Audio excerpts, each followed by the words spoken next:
Hey there, hi there, ho there. It's me, Bear, Gen X GM. We are hanging out here on the TSRPG, but we got 1, 2, 3, 4, 5 simul streams happening. So hi to everybody. We are just wrapping up character creation for Hungar and Iman right now because they're in the middle of doing their stuff. So we thank you all for your patience, and we're just going to be getting going here in a minute or two. And gentlemen, you may have the stage again to continue making your characters. Okay. Thank you, sir. So you see where I was talking about Hungar with the physical skills? Yeah, I see those there. I am figuring that out right now. Cool. Swear to God, if he's got a speed faster than 5, I call shenanigans. I'm bouncing back and forth between like 3 Yeah, different. the best part about this being my stream and not his, that I can just mute him. I know he can unmute himself, but then I can just make him leave the channel for a while. So, you know. Who, you're unmuting me? No, Max, who keeps talking smack as you guys are trying to get answers to your characters. Oh. He's not being a force for good. Oh, wow. Well, look at that. Full Metal Dragon has been a member for 5 months, man. Thank you so much. I appreciate that, brother. I spent you $5 well. So you said add 20% to... No, I had... okay, so my physical skill, I took hand-to-hand basic, and that's part of my PS, correct? No, it's separate. So am I allowed to pick rogue and thief skills, even though I'm not either of those? If it says so on your skill list. Yeah, so you look at your skill list for a knight there, it says OCC related skills, and under rogue it says none. Yep, under domestic it says none because you can't cook. I took violence under domestic. Don't worry about hand to hand right now, Hungar. Just worry about the other physical skills and get all your bonuses. That's like the only physical skill I have as okay. Scholar. Right. Okay. So that's all you got. One thing that might change Iman's choice of skills, though, is a knight rolling the source of nobility, because the source of nobility tells you which to pick, where to put some skills. And my one said I had to pick a couple of either domestic or technical skills. Right, he can do mine that. Says I can't pick from any domestic skills as a knight. Right, but if your nobility says differently, then you can do that. So yeah, that's what it's saying. What do you mean by nobility? You mean my nation? Roll percentile dice, and it tells you how you became a noble. Yeah, so where's that chart? I'm just trying to find it. Oh, is that what that is? Right, okay. Yeah, in the family night background. So give us a D percentile roll, and we'll get that out of the way right away, please. Okay, sure. 1 second. Palladium Fantasy Role-Playing Game, 2nd edition.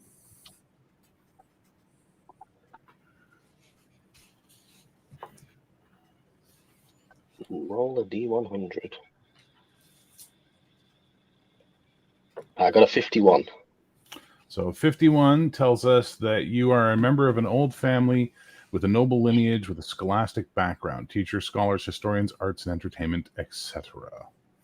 And then if we go to your family and we see old family, that's not old nobility though, right? So that's old family. Scholar, teacher, historian. Make selections from science or technical skill categories. You may take skills from science or technical. Okay, so that overrides the other thing where it says I can't. Yes, correct. Yes. Okay, cool. Thank you for that. So No science or technical, right? Excellent. No, don't think Scholar, that's technical, and noble. So what was that, Cody? I don't think that's how it works. So you get 3 skills from those categories listed at plus 10%. Oh, yeah, there it is. No, select 3 skills from the categories listed in addition to OCCs. Okay, you know what? Cody's better at this than me, so I'm going to so I get to pick the 2 communication, the 6 others, and then 3 extra. And those 3 extra have to be from science or technology. Or technical. Yeah. Right, okay. I've picked my 2 communication. That's fine. Let's pick the... Oh, do you know what? While they're doing that, we'll just go through real fast. Cody will be playing a Laurelan. Wow, Lockwald. I can't talk today. A wizard. Ye Old Geek will be playing Sir Gerard de Vere, a knight of Palabria, and boy, he's a charmer. Malachi will be playing Gerard Bocht, a Templar of Ostrad, sort of, and we'll find out when we start. Hungar will be playing Philip, a friar who walks the land and enjoys life. Legion of Myth Max will be playing AEthain or AEthain Kirby, a freeman bowman from Caleth. And Iman will be playing Navri Ishmitar, a knight from Ishmir. So that's going to be fun for him. And I, of course, will be the storyteller, GM, narrator, referee, general malcontent. Cat herder. What was that? You are the official cat herder. I am the official cat herder, yes. All right, Hungar. We are not playing in the actual Palladium fantasy world. We're playing in my own homebrew world. So it was in the Eastern or Western Kingdom. Hungar, that's all the physical skills you have is hand-to-hand, basic? Yes, sir. Okay, so you're going to go to page 47. And Yours or the Palladium? The Palladium book. Okay.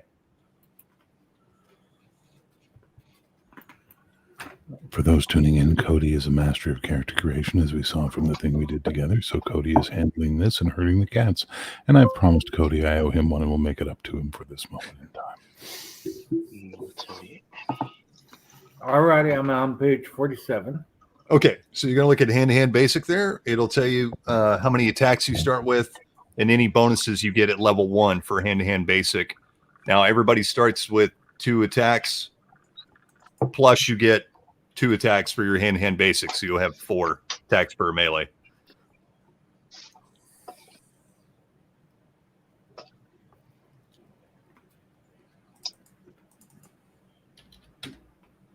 Man, this shit is complicated.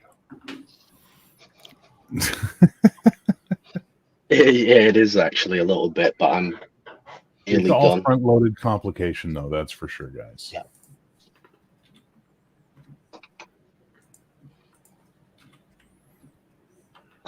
Okay, so I've picked Maths Advanced, Biology, and General Repair for my Scholar and Technical and Science ones, those 3. Okay. I've got Public Speaking and Writing for my communication. And then so far, for Espionage and Military, I've picked Camouflage, Detect Concealment and Traps. I've also picked First Aid as a medical skill because it says that's the only one I'm allowed as medical. I also want to pick locks because I think that'll be useful.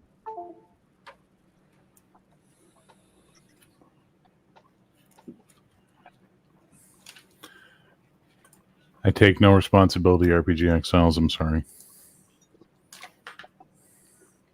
It was your choice.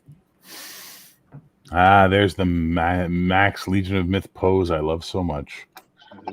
This is relaxing. I don't know. Shut up, Max. I'll also pick Disguise and I'll pick Detect Ambush as well. Okay. Damn it. Right, so that's all my skills done, I think. Okay, so now what you're going to do is that list I sent you, go look at all your physical skills and add up all your bonuses for your physical skills. Okay. Right, let's go.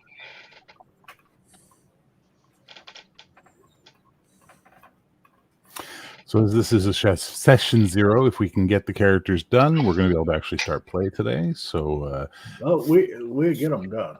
yeah, 4 characters already done. We got 2 left to knock out, and then we're good to go. All right, so Hungar, you've already got your hand-to-hand stuff, right? Yeah, I get 2 hand-to-hand attacks. Okay. And you also get the bonus to your parry dodge thingy.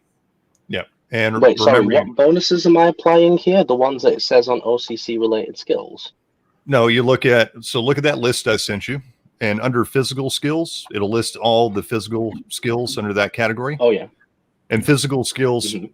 most of them will give you some kind of bonus to your SDC or your physical strength or prowess or whatnot. You want to go through those and add up all your bonuses.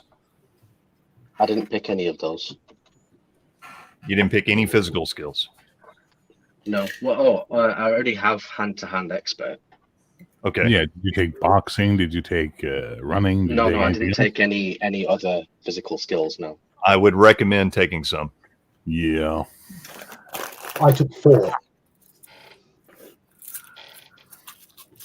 I just went all in on physical skills.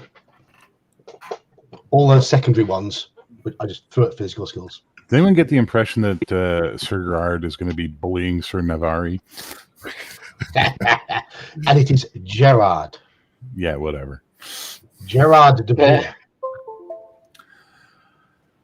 Ponce Palabre. Don't you be knocking Palabria.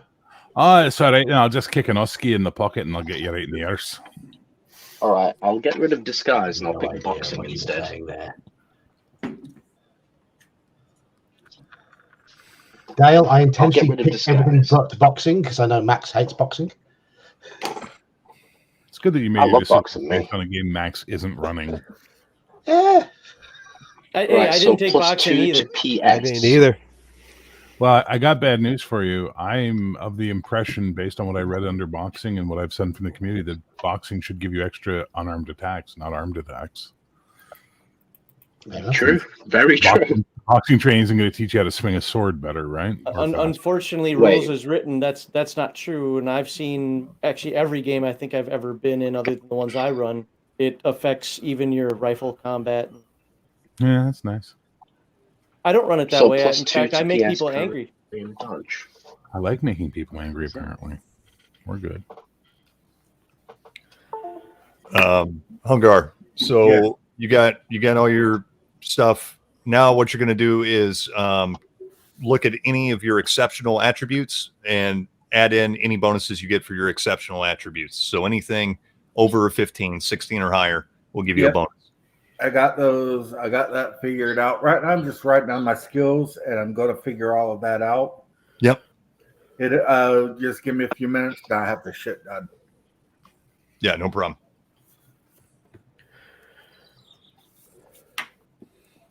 If I look at it for a few seconds, I can get it figured out pretty easy. Plus, I watched you and Bear do it. Name of our sex tape.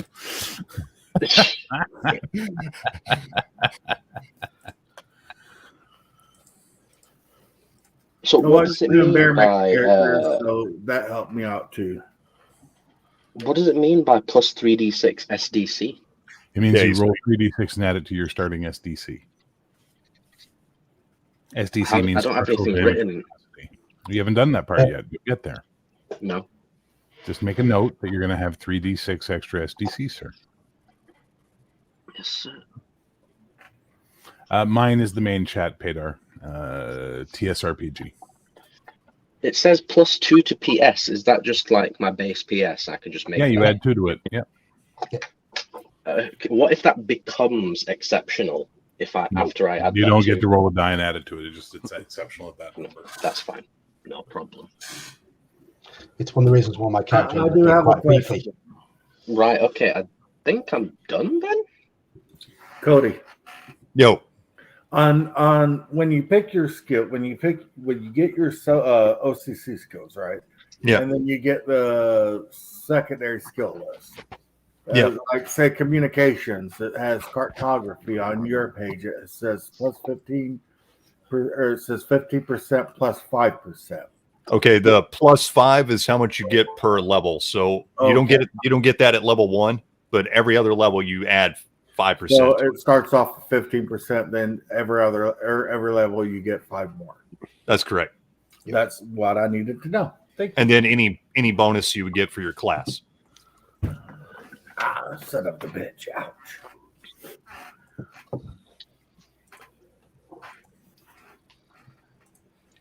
So All right, in the Iman, OCC related skills section, where it says, espionage any plus 10%, is that a bonus that I apply if I pick that skill? Yes. Yes. Okay, so I need to change those numbers then. Yes. Who's having a USB dance off? I am. Okay, well, like, keep reading. Do-do-do-do, do-do-do-do, Yes, do-do-do-do, I do-do-do-do. spilled coffee on my desk and it got on my computer. Ah. 30 Get plus plus 10% 10, on so both of those. that'll be 40% on this. 40 for that. And 30 for that. What is this? Plus 40. Plus 30.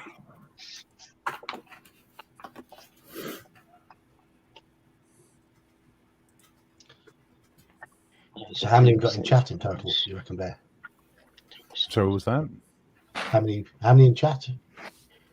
We're currently sitting at 61 people across all our channels. Bloody hell. Hello. That's quite a lot. Wow.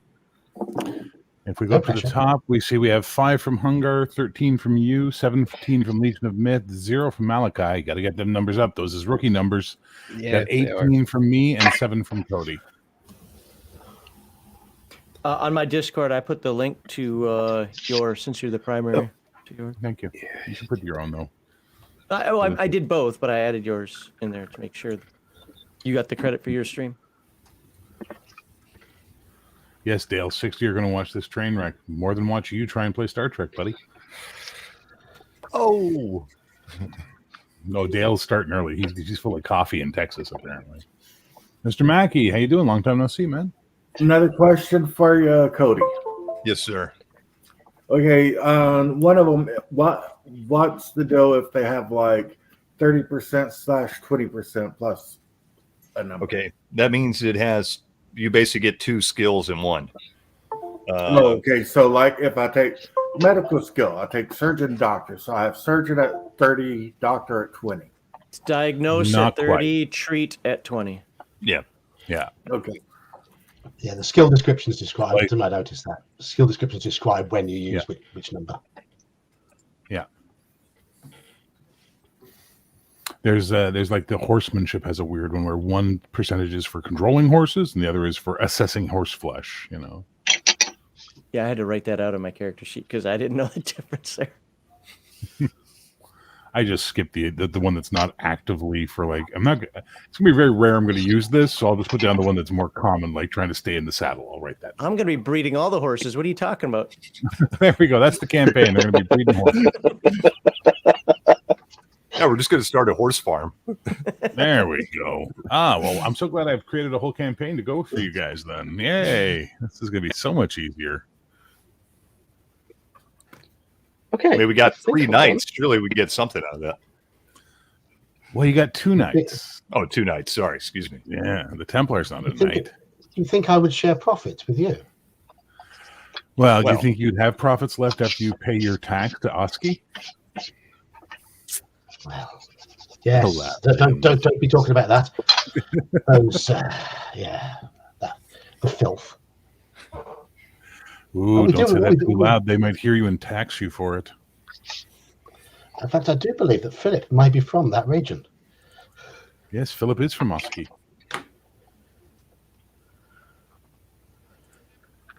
He is Oskasian.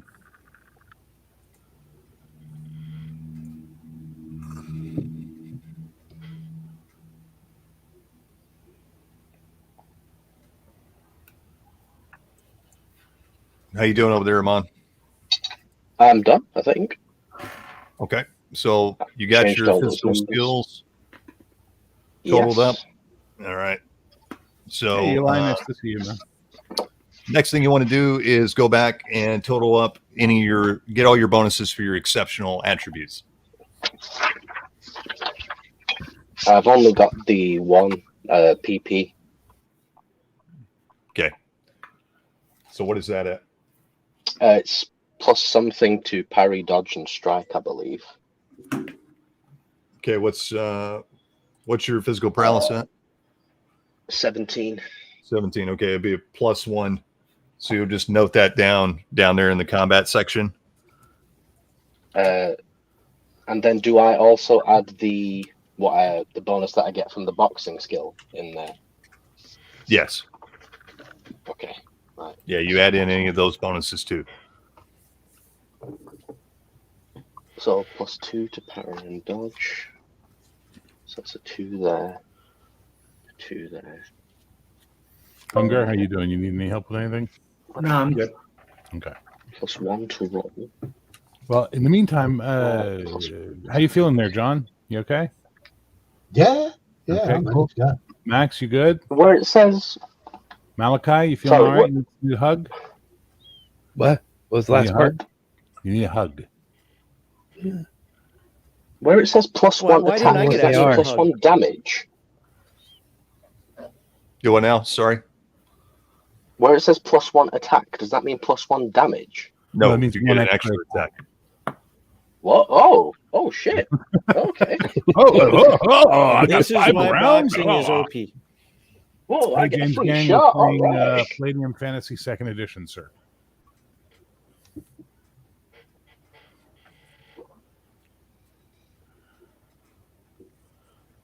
Banner says he can't hear Cody's voice now without picturing a hard-drinking Starfleet doctor. I think Cody's going to blow you all away today with the versatility of Cody's role-playing skill. Maybe. I don't know about that, but You be quiet now. let's see what I can do. I'll be Brian, you be me. You're great. Don't talk badly about yourself. Yeah. Good morning. Good morning. Good morning. For shizzle. So Amon, you got all your bonuses there?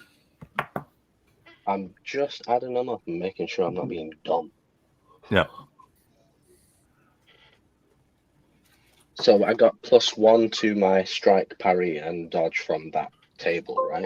So, okay. So that becomes a 3, and that becomes a 3. Yeah, okay, that's good. Yeah, good. All right, cool. So now what you're going to do is go to page 47. Oh, actually, I'll just tell you what kind of hand-to-hand skill you got.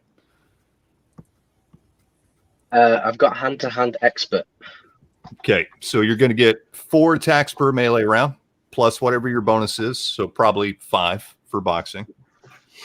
Okay, yeah, 5 then. 5 attacks per round. Yep. And then you're going to get +2 to roll with punch. And +2 to pull punch. Wait, +2 to what? Sorry? +2 to roll with punch and +2 to pull with punch. So if you look down there on your, are you using the character sheet Bear gave you? Yeah, So bottom left, yeah. If you look down in the lower left corner there, combat Pull quick punch, reference. I can see. Is the other one just roll? Yeah, that's it. Okay, so I've already got a +1, so that would be a +3 then, right? Correct. They stack. Okay. Phil the Thrill Man, that is an awesome statement. I love it. I never learned Palladium's magic system because I was a good Christian boy. That's nice.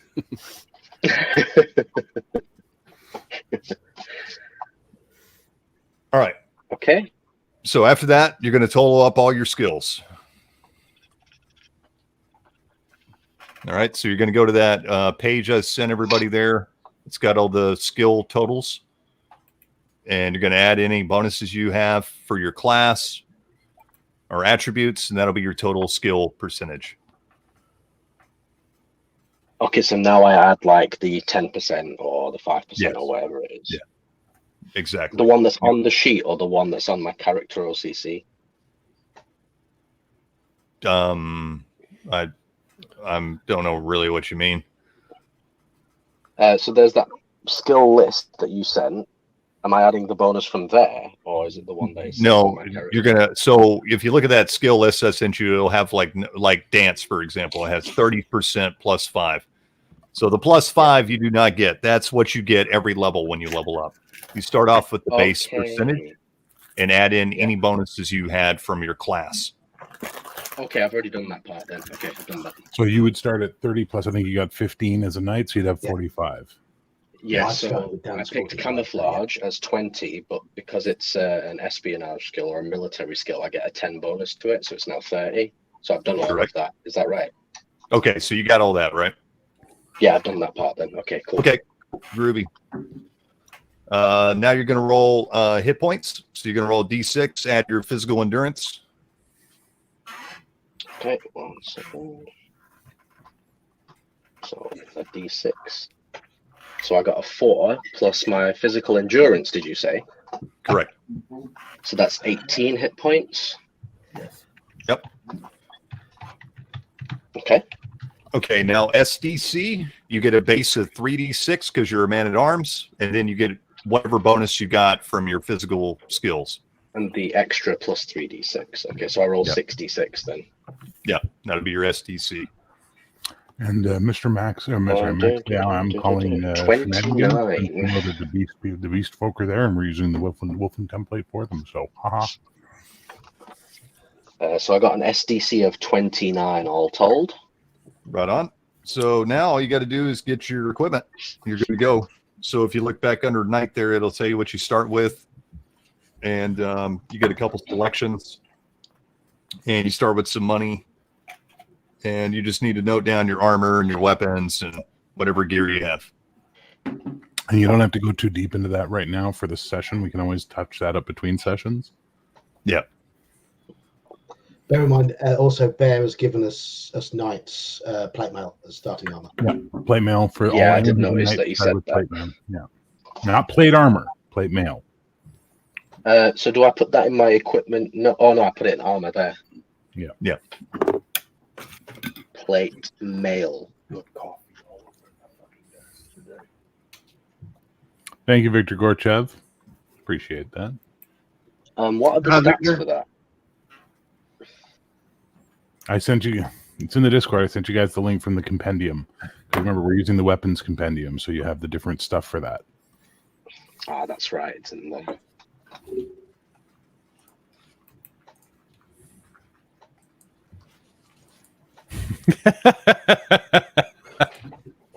Hey, everybody watching. We are playing Palladium Fantasy, making character right now. Fun stuff. Yeah. I didn't know I was playing until this morning. But like I mentioned, she jumped in and took the extra slot. I ain't worried about it. Shit. I get shit done. I ain't afraid no go. All right, so I got my skills written down. All right. Cool. So next thing you want to do. I got my hit points. Okay. Got your SDC. No, I do not have my SDC. Yeah, you know me. All right. So you're going to roll 1d6 plus 6. any bonuses. Okay. There you go. And what would I use for a bonus for that? It'd be from any physical skills you had, which I don't think you had any. So I got MA isn't a physical skill. PB and PE are 14 each. yeah, that doesn't give you any bonus. Okay. And you already got hit points. Yeah, it's PE plus 1d6, correct? Correct. Yeah.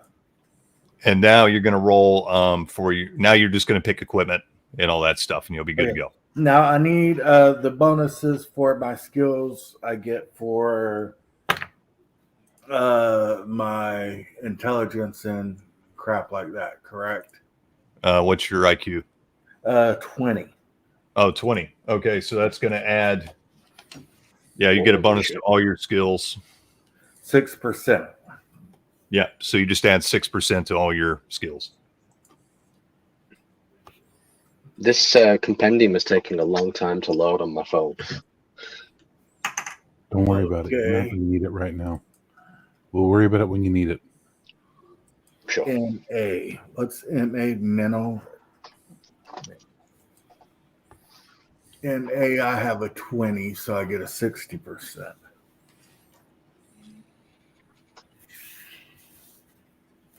Yeah, you get trust and intimidate 60%. Okay. We are up to 71 viewers, by the way, guys. That's insane. I wouldn't expect that. No, I wasn't either. Now we all have performance anxiety. Oh no! I ain't got no. I go to the bartender and ask him if he has any rumors. Speak for yourself there, funny boy. Okay.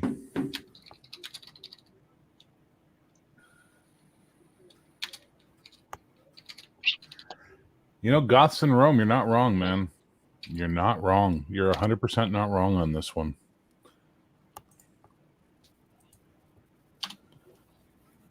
Oh, James says we're all attractive. That's nice of him. Okay. He was only saying that because my camera was off. Oh.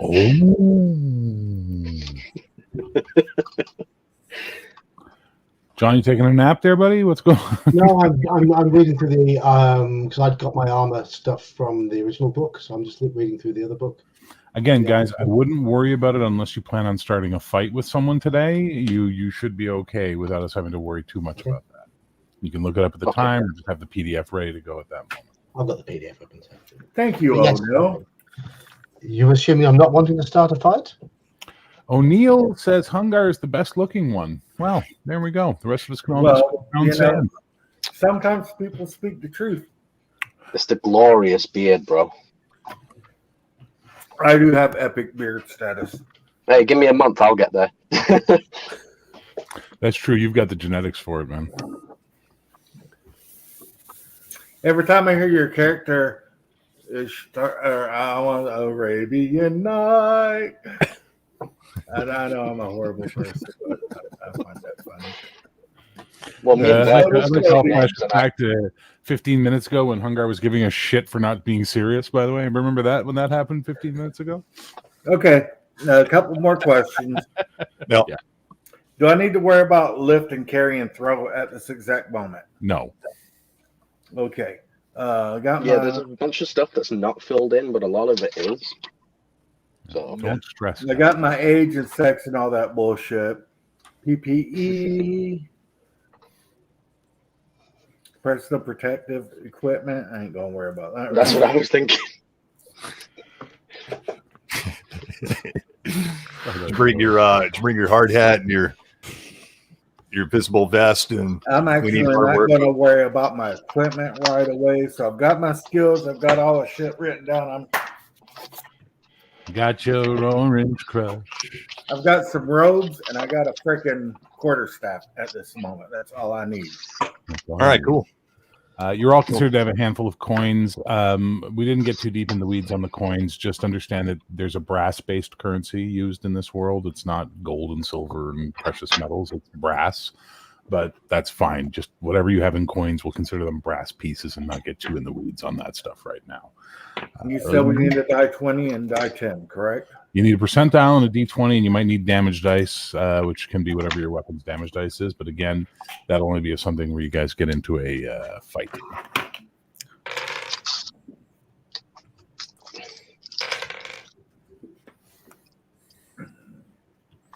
Now, if you gentlemen are ready, we can begin.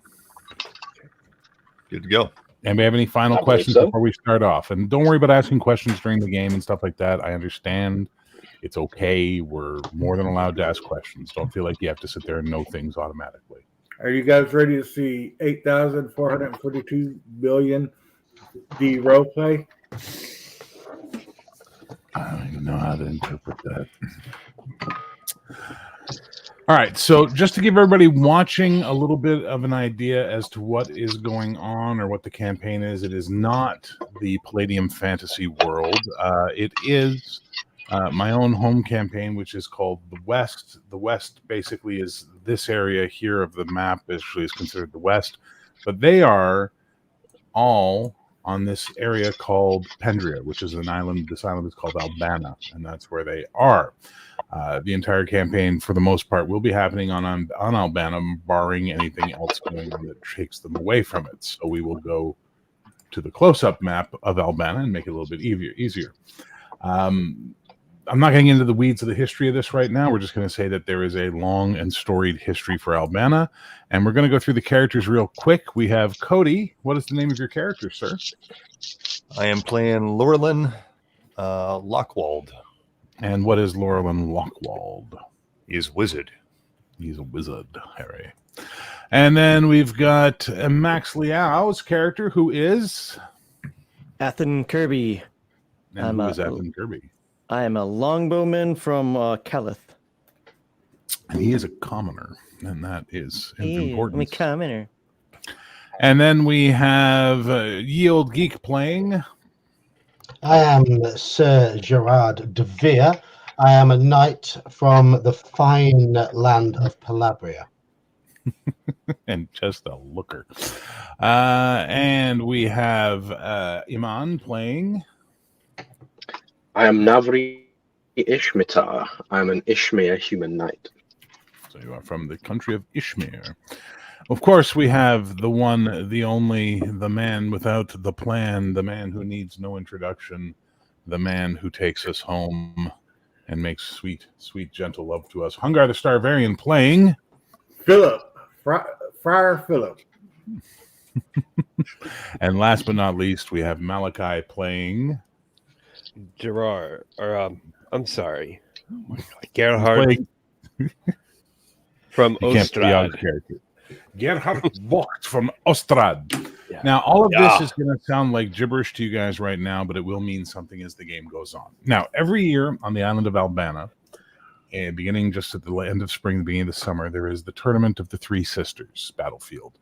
This is where 500 years ago, the High Kingdom of Escain, which once ruled the entire island, there was a massive civil war led by the Palabrians, which is from a rebellion led by the Palabrians, where Gerard is from, wherein they had killed the king and his entire immediate family in battle. All the sons and uncles and nephews all got killed, leaving a succession war that drove Escain into violence and savagery.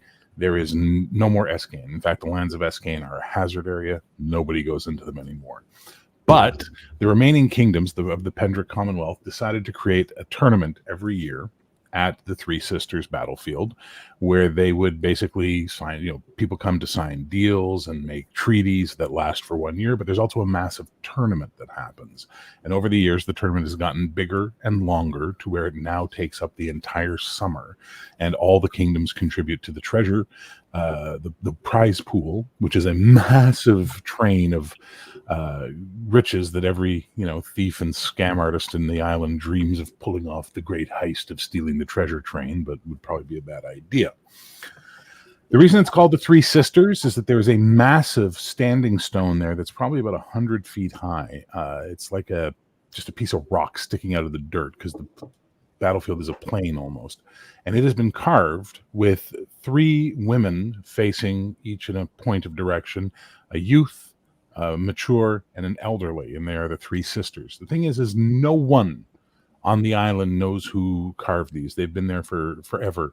The earliest recordings of Alabana talk about this standing stone being there. The Ifrani primitive tribes who surround the area, they say it's always been there. And even when beast folk have been talked to, they also claim that it's always been there. They have no idea what it is. But this is where you are at. So each of you has come here for a reason. And I'm going to just get to each of you as we go. But basically, for the knights, you can pretty much assume that, the two of you are with your relative entourages from your nation that have come to do, the nation stuff that's going on. Now, in olden times, the kings of the Pendrick Commonwealth would come to the tourney to do all their work. Now they send chamberlains. They don't tend to show up anymore in person. It's very rare for a king to show up at this tournament. But before we get anywhere near that, I'm going to start with Cody, with Laurelyn Lockwald.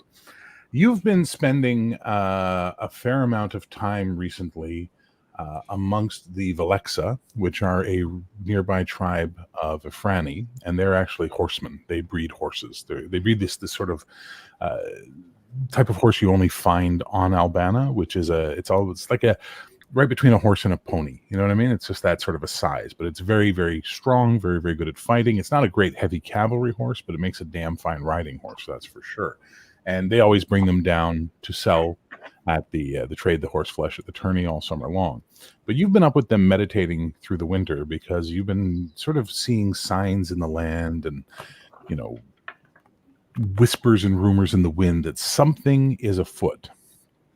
And your meditations have brought you to understand that you believe now the Pendrick cycle is about to begin.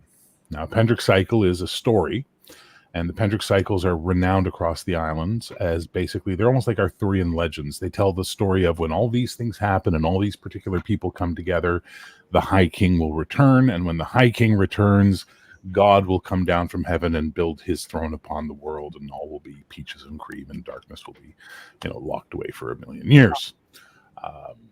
Whether or not people believe the Pendrick cycles, they are the most popular stories, songs, books, what have you, of the traveling minstrels and bards of the island.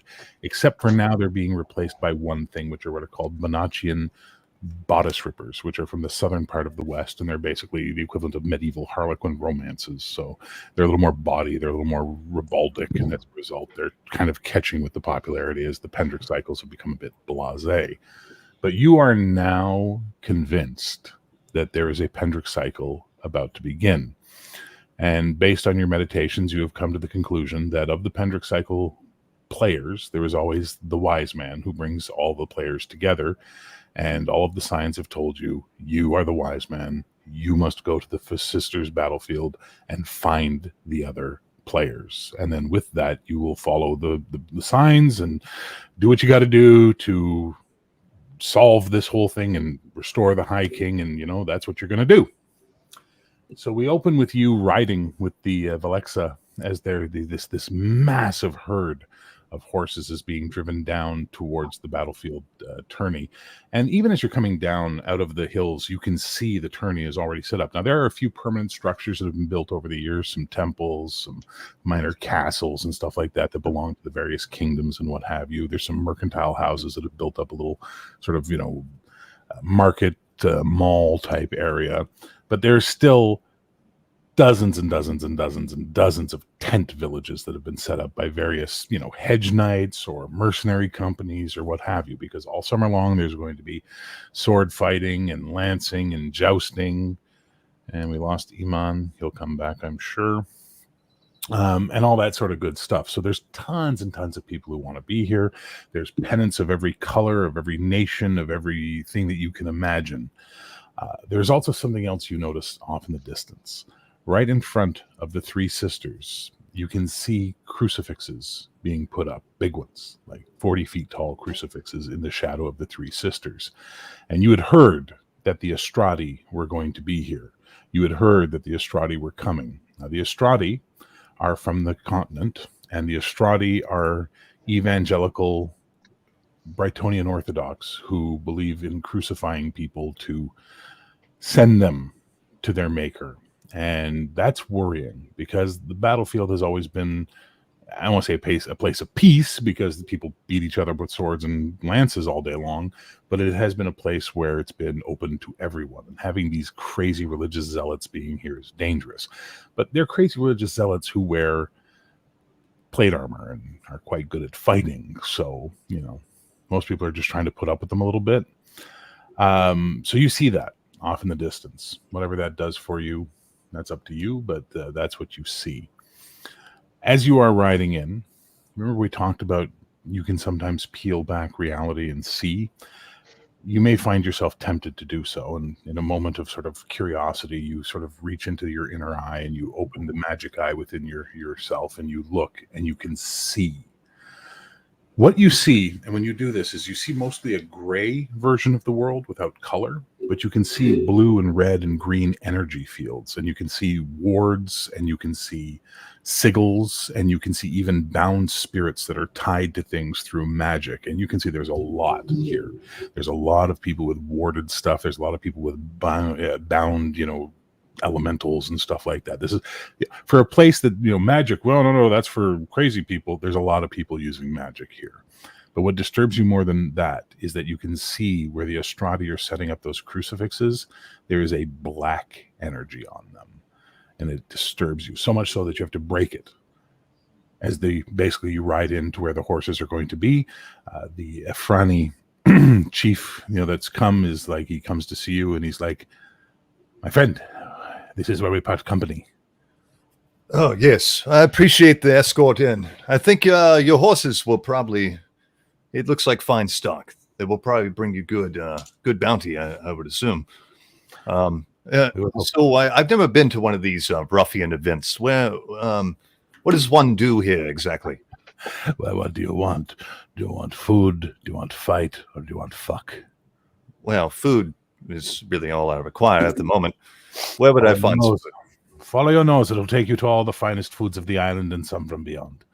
Well, very well. I appreciate you, the company over the winter. Here's a few gold for the trouble of the escort, or bronze or whatever they deal in. Yeah. And then I kind of wander off, kind of looking for some food, but more so just kind of taking stock of what's around me. As you're walking away, you hear him go, "Hey, magic man. Yes. Be careful. You have a mark on you." And with that, he just turns and walks back into his people. So you walk in, and like I said, this is becoming a city almost overnight. It's insane, the amount of people who are here, the amount of things that you can see. But you can smell cooking fires. You can smell like it's mixing with blacksmithing that's going on as people are selling. There's people shouting out, vendors, swords and this and that and the other thing.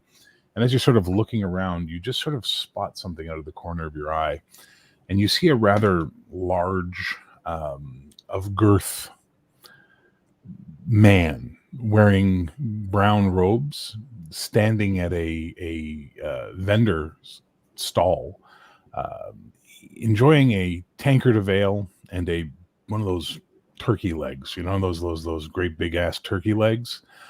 You see this guy, and he's got a big white beard, and he's laughing, and he's listening to something. He seems to be just engaging with the shop owner, who seems quite impressed with him. And they're talking away, and something about him is standing out to you. That scratch that you've been feeling all winter long in the back of your mind, in the back of your brain, you feel it starting to tickle a little bit as you see him there. He seems important. Yeah, so I walk over next to him. I lean up my staff in between me and him on the bar. Good morning to you, Northern Law. Hey, my buddy, how are you doing? Why don't you have a tankard of ale and a fine turkey leg with me? Yes, that sounds very nice. I'll have whatever he's. So then you nod, and you get a tankard of ale, and you get another turkey leg put down for you, and then they sort of shake the cup at you for a couple of coins. Oh, right. I throw in some bronze for him, or I'll throw in some coin for him. It's like, this one's on me, my good man. How are you this fine, fantastic, what time of day is it? It's about midday. This fine, fantastic midday. We are here to feast and have a great time. Indeed. I did not come for the feasting or the good time, but, might as well enjoy what I can. But you're here you're here, and what more is life but feasting and jolliness? It is but a part of life. I find solitude and inner peace to be more enjoyable, but this is a new experience for me, so take in what I will. Yes, my good man. And I'll drink to that. A massive bite out of my turkey leg and a big old swig of the. Okay. As you guys are talking, you get a whiff comes across the wind, and it's not a good whiff. It is the whiff of human, but unclean, bad human, like livestocky almost. And as you sort of, Lorelean, you sort of follow your nose and glance across, you see a set of gray iron-shod wagons with Ostradi Templars riding by just at the fringe, which is where sort of these stalls are more to the outside of the tournament. You're not into the city proper yet, or the village, or whatever you want to call it. It's like Burning Man, essentially, for knights. And you can see that there are prisoners in all of these. Two catch your eye. One is a beast folk chained, and it looks unhappy. It looks real unhappy. Like it's like and trying to break itself out of the chains, but it's unable to do so. And in the same wagon as it is clearly an Ostradi man, because he has the Ostradi haircut and the clean, they stand out for how they are. And he also is chained. And Gerhard Bacht, You find yourself in this wagon because of your heresy, and you find yourself judged by your fellow Nostrati and stripped of your Templar status, and you know that they are taking you to crucify you and send you to be judged by God. That they put you in a wagon with a beast folk was probably the highest insult. Was probably the insult that made them the most made you feel the most like they really, really hate you. But as you're sort of looking out, it's been a day or two with this beast folk thing. You're just like, whatever, I'll tune it out. As you're just watching the tent villages you're going by, you see these two men standing at a stall. One is the large bearded friar, and the other is the guy with the cloak with the feathers and this big stick and all that. And they're looking at you, and you're looking at them as you guys are just making eye contact as you pass by. And again, Lorlean, you're getting that scratch in the back of your brain. This person matters. Do you believe in fate, Philip? Yes, I do. Well, I believe we were destined and fated to meet, as I believe that man in the wagon was destined and fate to join up with us. The one with the Strati haircut. Yes, that one. I start getting my pipe out, kind of studying it more closely, and I'm kind of leaned up against the bar. Yeah, I think we might have to help him out of his current situation there. I don't like to see anybody crucified. Is that what's going to happen to him? Unfortunately, yes. These religious zealots. These zealots are bad news. I see nothing but darkness over all of them. Yeah, if they're, they should just live and let live, I say. Live and let live is a good philosophy some of the time. I can agree with that. But not always the best philosophy. You feel a tugging on your robe, Lorlean? It's at the bottom. As you look and look down, there's a rover child, a Jito. So these are gypsies from the continent who travel everywhere. And there's always gypsies on Alabana, especially around tournament time. They tend to winter in Calith because the Calethi are very, very chill with them, as opposed to the other kingdoms that treat them like, pariahs. But there's this little Jito kid, little gypsy, just pulling on your thing, looking at you with his big brown eyes, Are you lost, child? Can I help you? Mother says you come tonight when moon is high. She wants to speak to you. Of course. Who is your mother and where do I find her? Come to the camp. Everyone knows Mother. And then he looks at you, Philip, and he just sort of pokes your belly and giggles. And just goes, hey, you're fat. And then he turns and runs off into the crowd.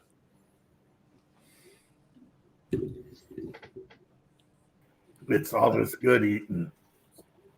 Another turkey leg, my good man. So he puts the turkey leg down and he holds out the cup for coin.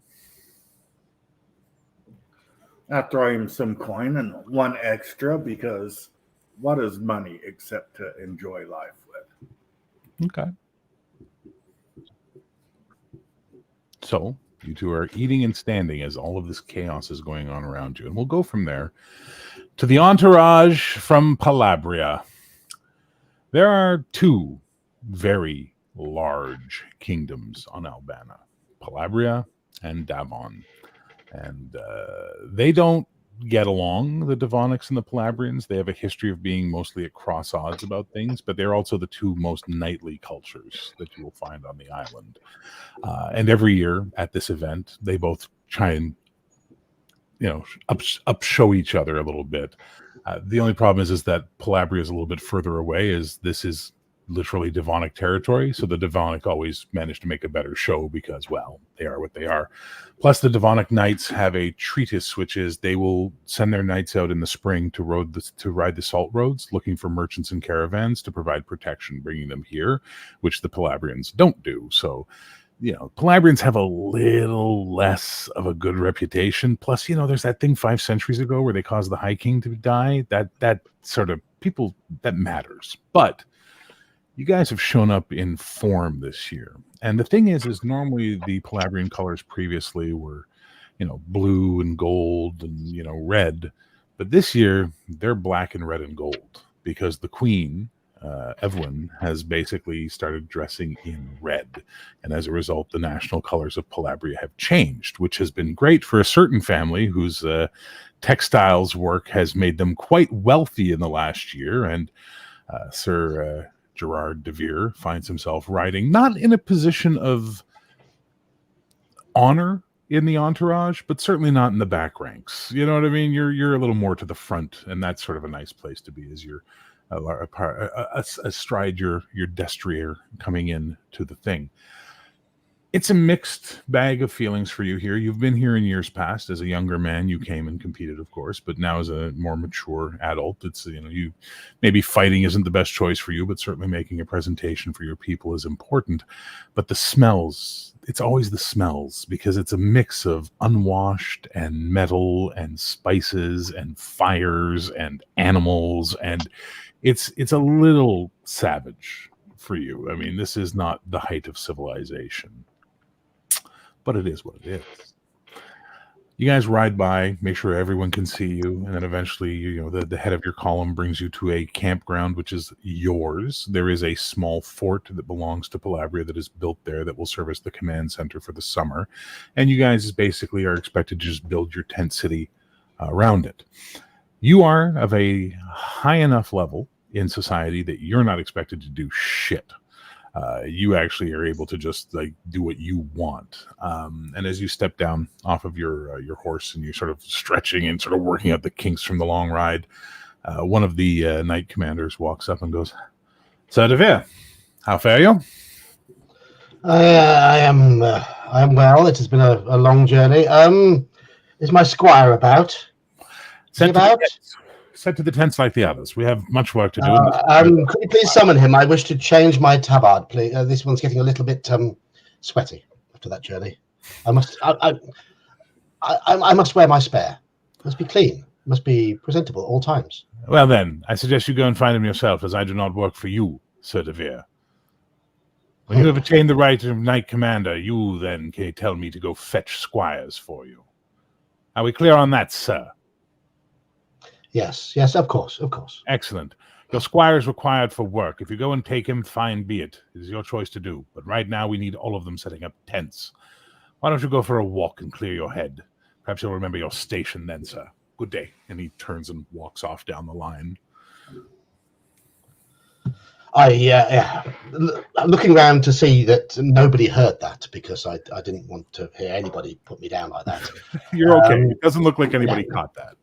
I will dismount and go and look for my squire myself. Make sure he's picked a smooth area of grass for my tent, because I want no lumps and bumps where I'll be sleeping.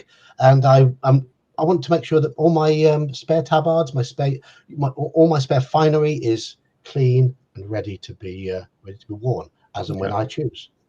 So you have a squire and a small little group of 5 men that basically serve you.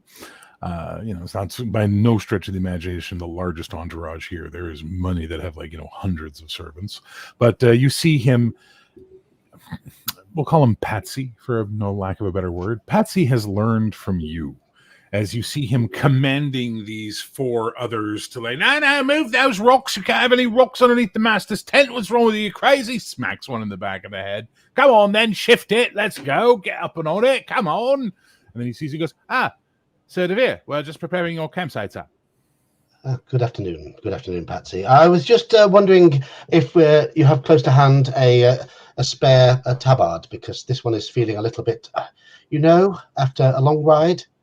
I would not know, sir. You smell like the very roses of God himself, but I will get that for you immediately. Of course I do, yes. And he runs over to your stuff and he opens it up and he goes, "Were you wanting something light or formal, sir?" Formal, of course. Formal. Very good, sir. Very good. And he comes back and he, gets his little stool out and you just sort of sit there as he goes about his business of, undoing the old one and then getting a cloth and wiping down whatever you're wearing underneath and then putting the new tabard on you. And perfume, sir? Yes, yes. Very good, sir. And he, some perfumes on you. And shall I attend to your hair, sir? Yes, of course. Yes, of course. Make it look full. I mean, that little bit on the top that I'm a little bit worried about. Just make it. There's nothing to worry about. You have a fine, magnificent head of hair. As he takes out a, fishbone comb and he starts, working your hair and doing what he does. And then he gets some sort of like a pomade type stuff to give it some shine and a little bit of body. And he just spends about 10 minutes working on your hair. And then when he's done, he goes, sir, you are kingly in your appearances, sir. Very good, very good. I trust you. I mean, there is no mirror nearby, so I can check. But you have not let me down in the past. So I live to serve, sir. If you will excuse me, sir, if there's nothing else you require, I must get these 4 lax spittles to proper work, sir. They are not quite good without direction, sir. Of course. I said, very good, sir. You there? Look sharp. And he goes running over and kicks one of them in the ass, and and basically this is your world. And it's quite lovely.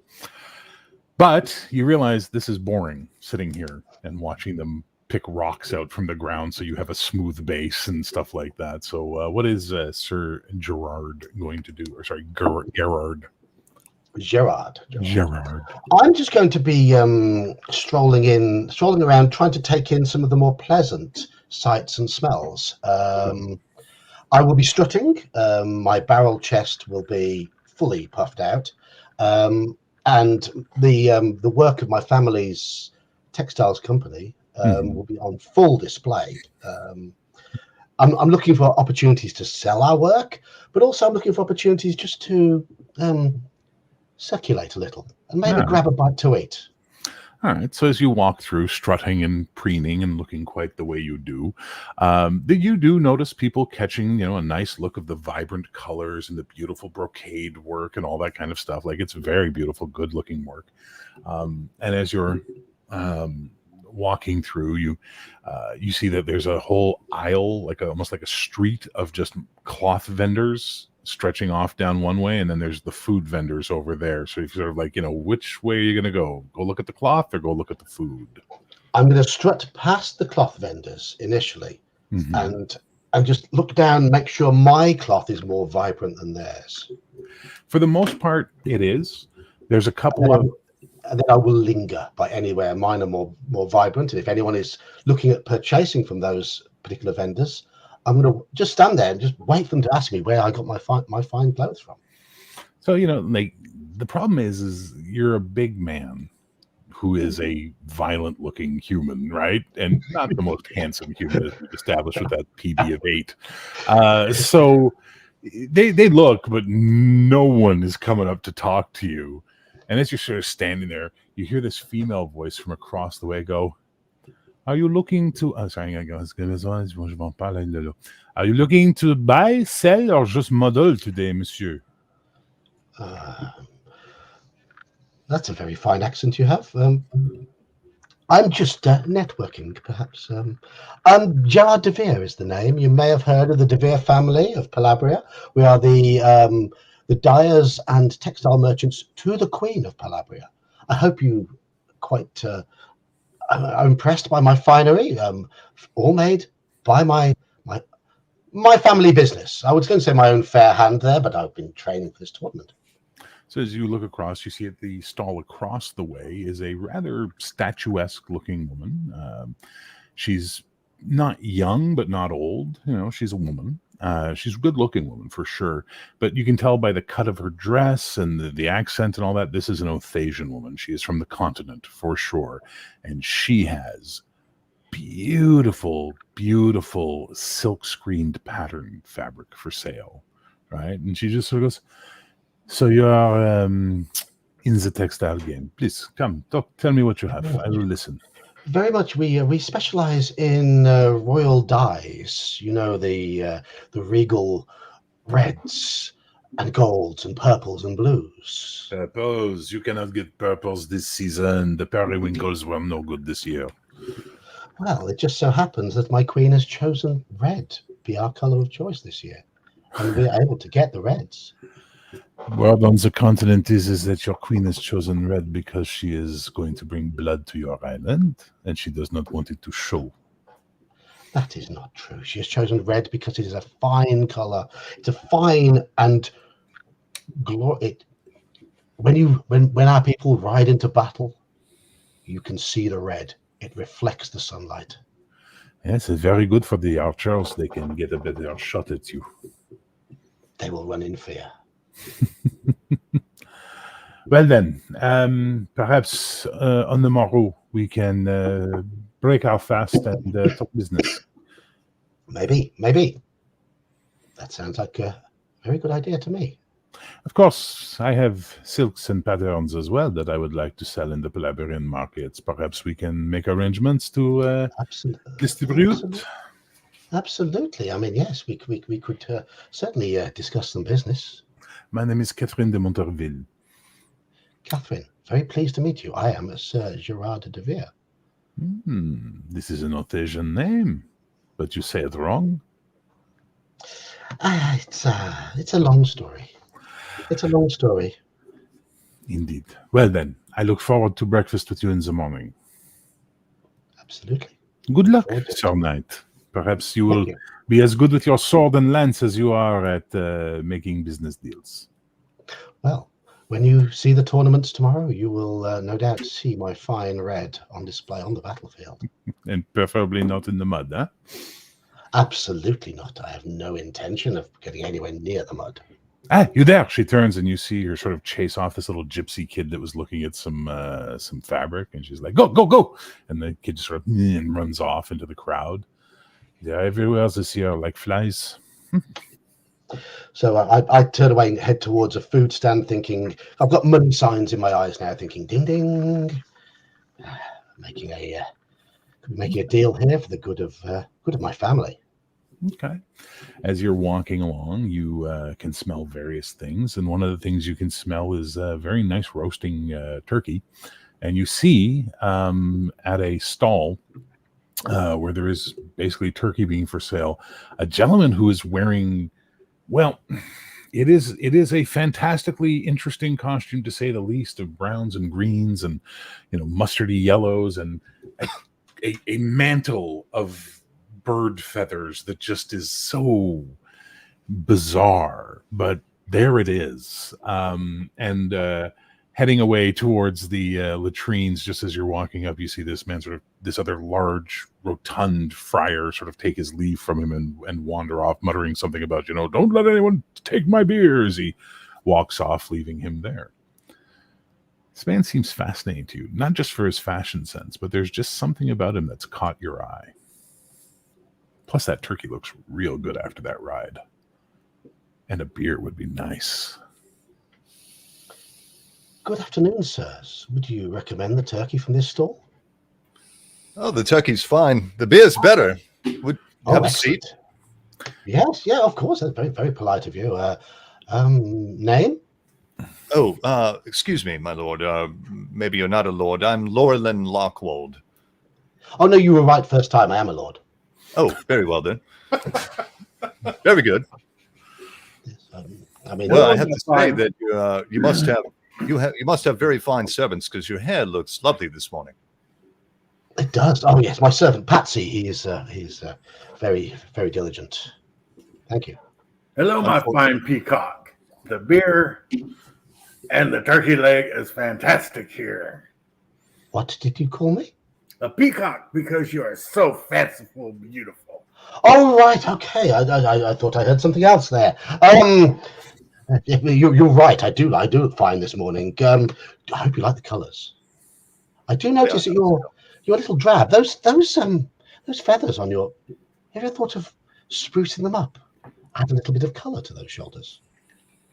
No, I quite like them the way they are. I've had this cloak for some time now. Is there something wrong with it? I think a fine gold would really go well. Too brash for me.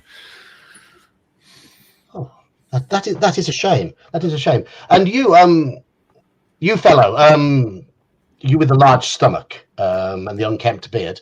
Do you have a name? Are you willing to provide it? I am Friar Philip, just friar, a you simple say? holy man wandering the land. It looks like you've done a little bit of the frying. I like good food and good beer. I can tell. This beer is good. This beer is excellent, actually. Yes. So the lady again holds out the cup, waiting for coins. I look to the other two because I'm not used to paying for my own stuff. I hand her coins. Your purse is gone. Oh, no. Well, looks like I'm not paying. I look over at Philip. And you can tell, like, there's no look of concern, really, that my money's gone. Like, I don't really care. And I could care less about money. I throw in some coin. You're getting a little light on those coins. You realize you can't be, you got a little bit of time left ahead of you. So just, you're like, okay, I got some coins, but don't go crazy. Okay. She takes the coins happily, and you've got turkey and beer, and there's a nice period of quiet, just drinking and eating as you're listening to everything going on around you, and not so much conversing. And that's when you hear in the distance the thunk, thunk, thunk, and then and then thunk, thunk, thunk, and like something's going on nearby, and it sounds cool.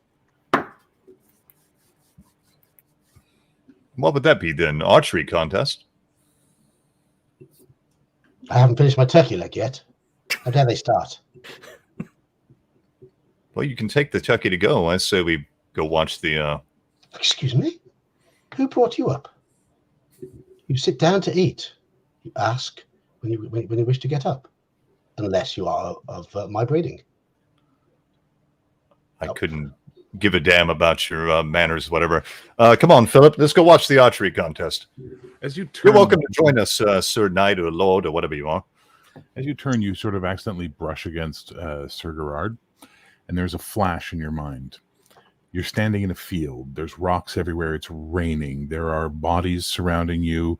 Gerard is standing in front of you, his hair matted by the rain, blood pouring down one side of his face, his shield broken in one arm, his sword in the body of an enemy in front of you. And behind you on one knee is Friar Philip, and he's praying with his staff against his head. And then you're back at the fair. Yeah, I've dropped to my knees and kind of grabbing my chest. Are you okay there? Yes.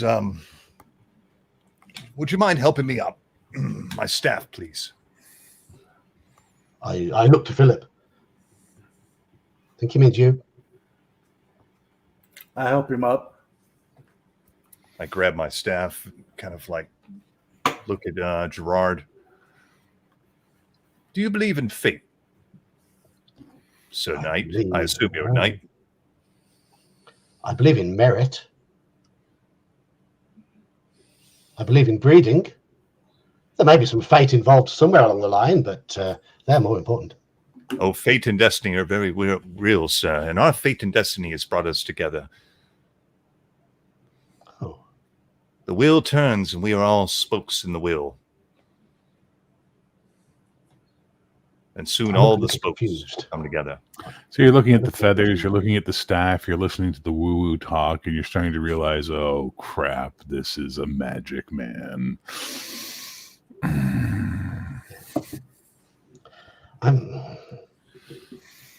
Yes. I have to admit that my belief is more that one earns one's position in life. And one does through a combination of physical prowess, breeding, and hard work. You would think that. But destiny will come and smack you in the back of the head, sir. And don't worry, I'll be there to catch you. I would suggest following us. Probably be better for you. If not, we will meet again, whether you like it or not. Meanwhile, I'm off to the archery ground. I am off to the Good day archery too. So these two are walking away. Are you going with them, or are you just letting them go? I will place my 3/4 finished turkey leg down. Look at my pint or flagon, however large the flagon is. down it and think, these may be a little uncouth. Something is drawing me towards them. Maybe I have something to teach them. Or maybe I just have something to sell them. Let's see what's going on. All right. Hold up, my good man, I'm coming. So you three basically move through the crowd, and you come out to the far side of where all these stalls are, and there's just basically an impromptu archery range has been set up, and there's a whole bunch, like maybe 5 or 7 archer men standing, longbowmen standing around, and currently shooting is a plain-looking, plain-dressed, plain bow. The arrows have basic feathering; they're not like particularly elaborate or anything like that. Gentleman who's about to shoot, and that would be you, AEthain, as basically you are, basically people are just gambling a little bit. The archers got together and decided, let's have a little contest before the real contest start, and we win the big prizes. And it's now your turn to shoot. I will not make you roll unless you truly want to. It's up to you. It's your choice. Do you want to roll your shots, or do you want just to see what happens, and we'll take it as narration? Let's see what happens. All right. So basically, you sort of size up the target. The last guy who just shot was a Devonic archer, and he was really good. Like, he was fast and accurate. But you're Kalethi, and people from Caleth are pragmatic, practical. They're not for showboating. They're not for showing off. They do the job. They get the job done right, so they don't have to do the job again. And you take your first shot. Just on the edge of the eye. Like, it would be one of those, let's call it judge to see where it is, and then, from the crowd, and everybody's like, whoa, but you can do better. So you sort of straighten out, take your second shot. Beautiful shot. Dead center. Nice shot. And then you put your third shot right beside it. And everyone cheers, and some guys come over, and they hand you some brass coins, and the Devonic guy looks and he goes, I'll see you in the actual competition. You and me, we're going to sort this out, but damn, you're a fine, good shot, sir. Damn good shot.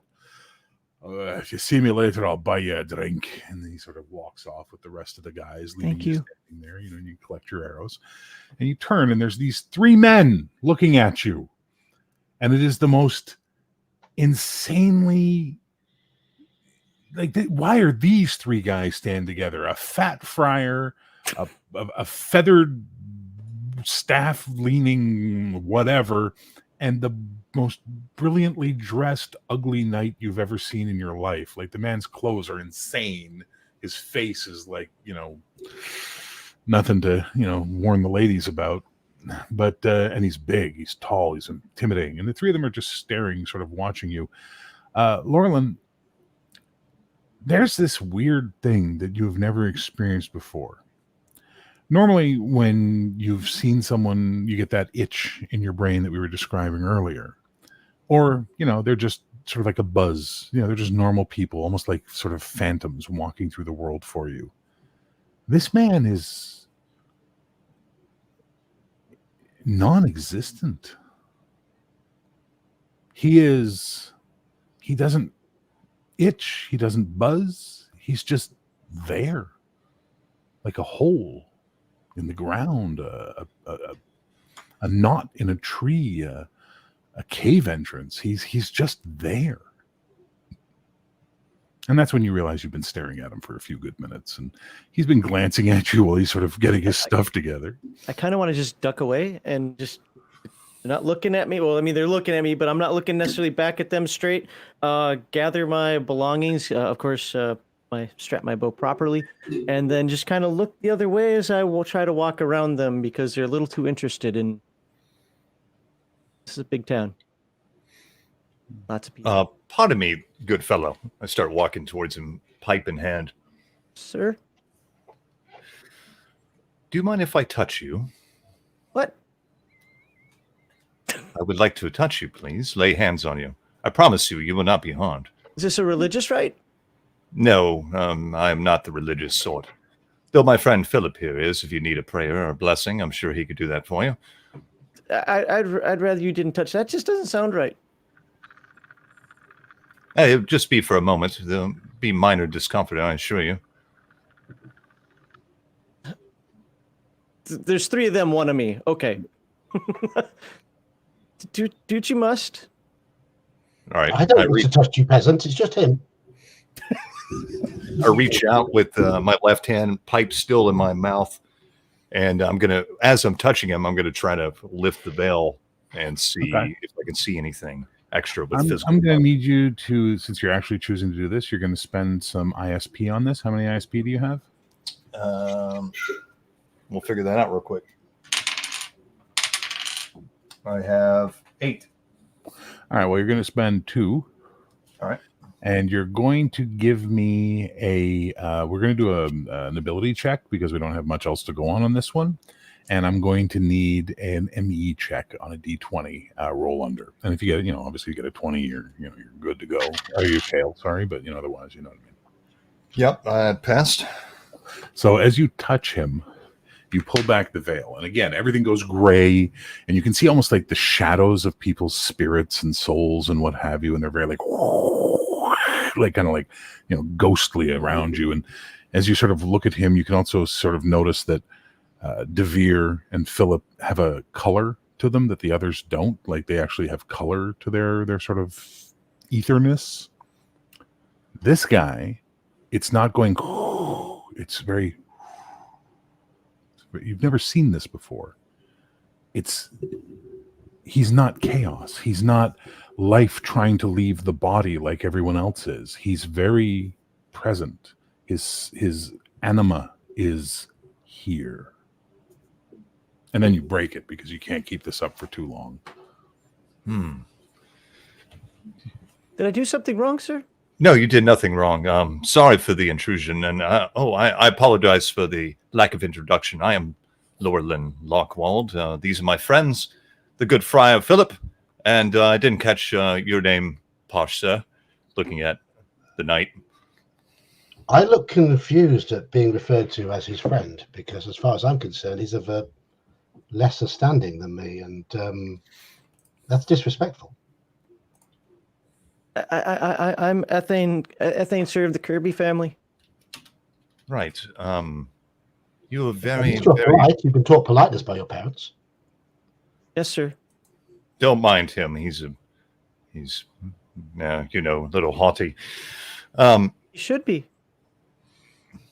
As he should. He knows his place and station, and I do not. But very well. You are very peculiar, AEthain. I've never seen anyone quite like you. There's something special about you, a spark, I see. Not quite a spark, but... You sound like my mom. Well, your mother must have been a very wise woman.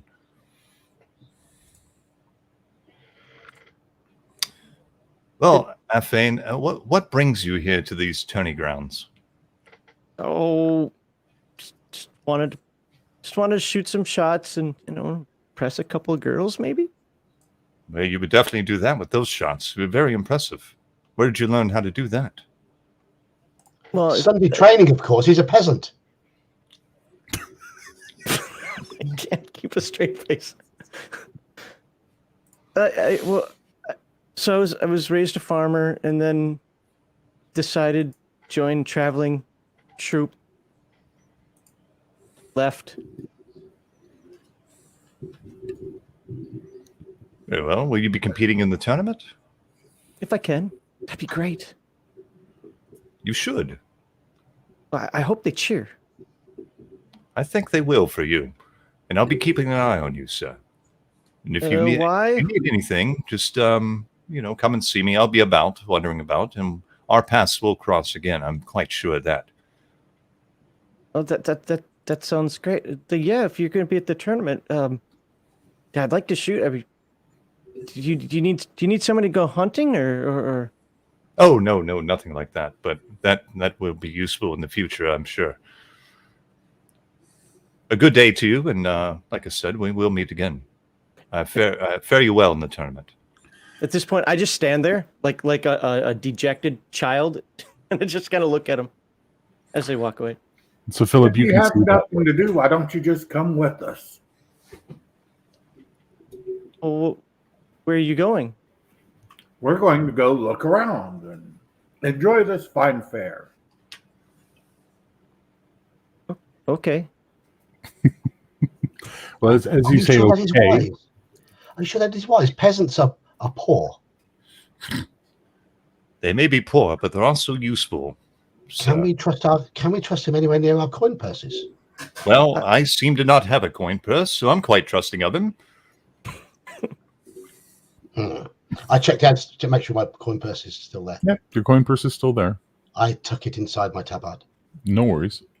Very wise of you, sir. You all get a whiff on the wind of something that is exotic, spicy, and musky. It's perfume, but it's not perfume you're used to. Well, that's a peculiar smell, I must say. So many of them here. Like, how do you tell where you're going? Sir, I point at the knight because I still haven't got his name. Sir, you're a posh gentleman. You're used to these colognes and scents. What would you say that is? Ooh, do you have a lore skill that might help you on this? No. No, not at all.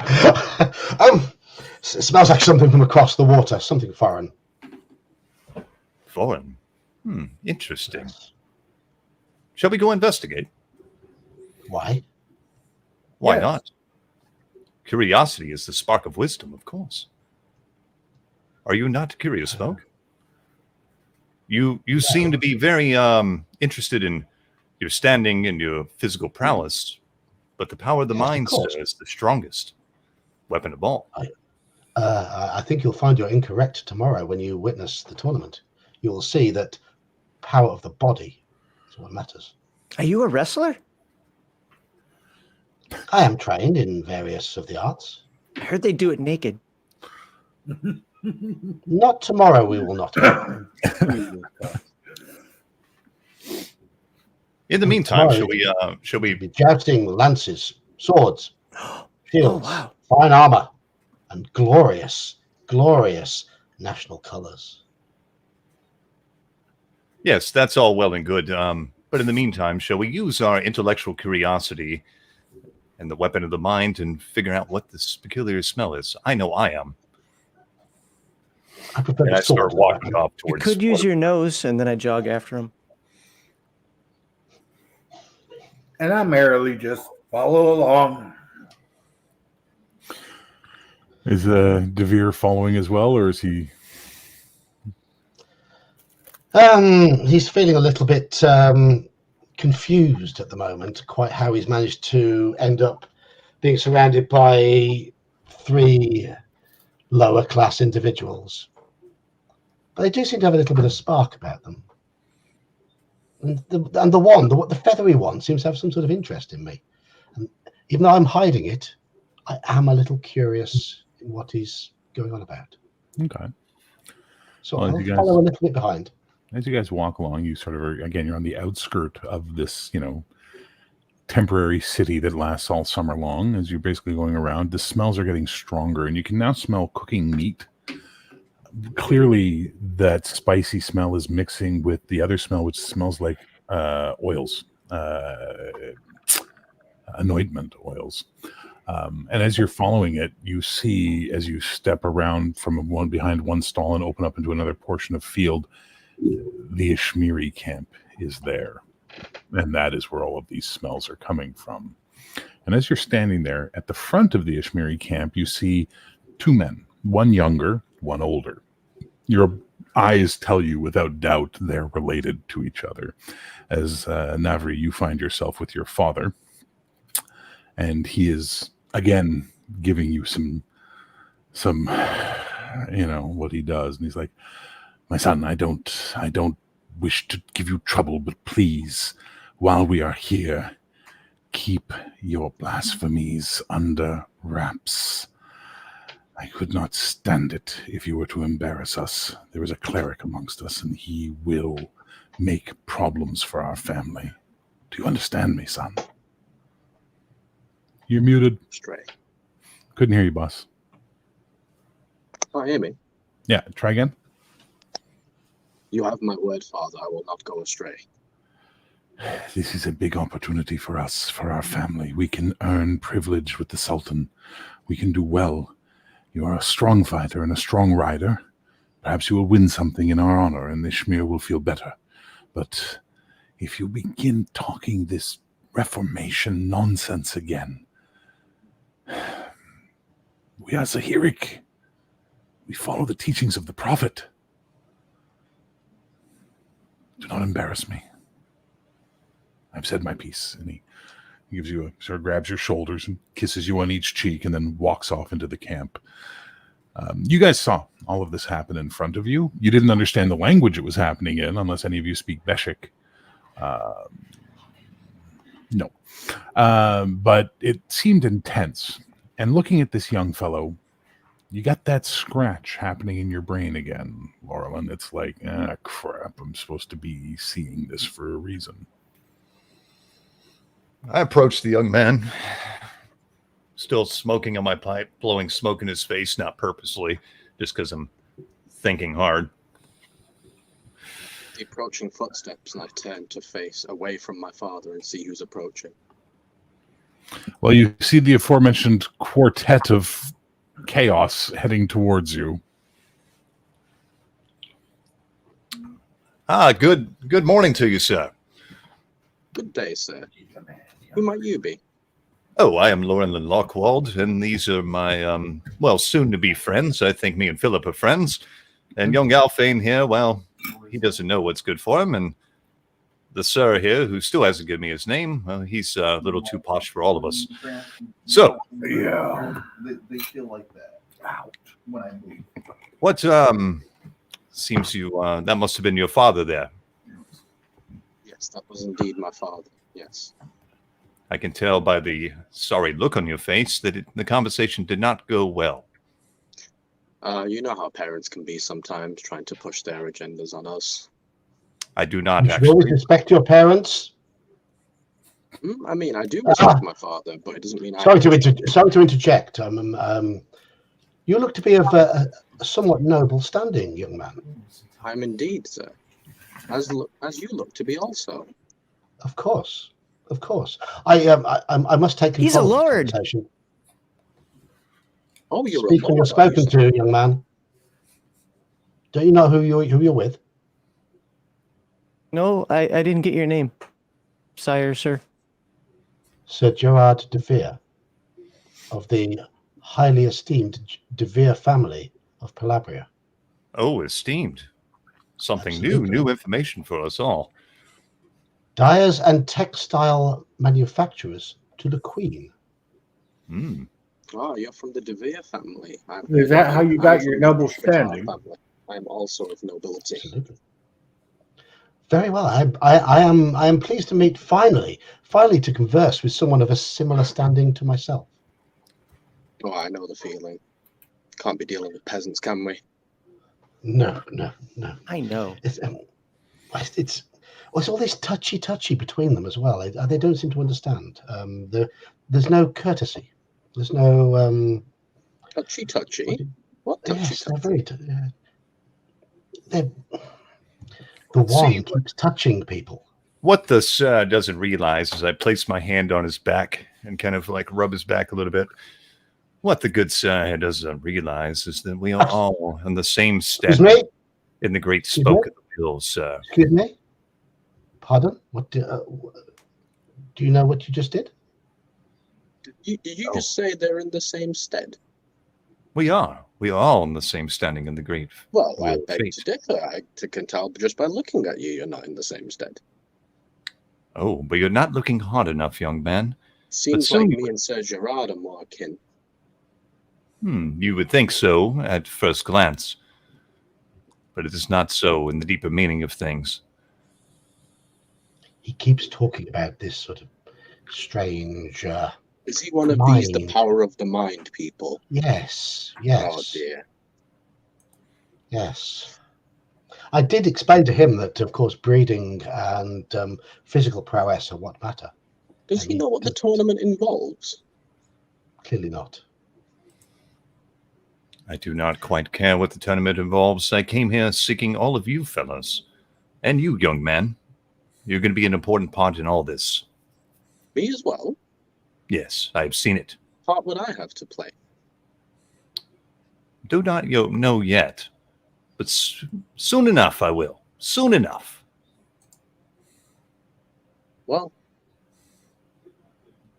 nice to meet you all the same. Yes, and we will meet again.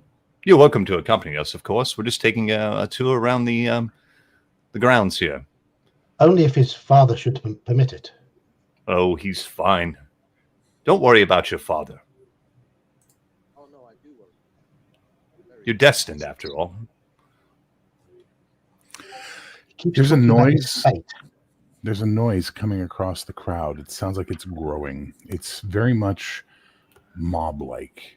It sounds like people being upset. You hear like, and you can hear like the sounds of like construction going on, but more yelling and what have you. And it's definitely coming from beyond the camps towards the Three Sisters Monument, the standing stone.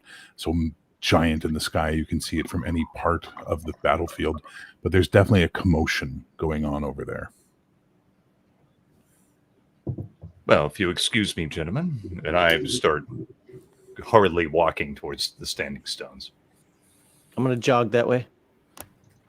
I'm following the feathery dude because this is interesting.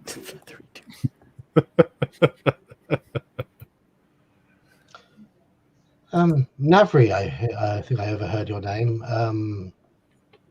Do we follow, or do we get a drink? I think we should make ourselves acquainted. You seem to be a good sort.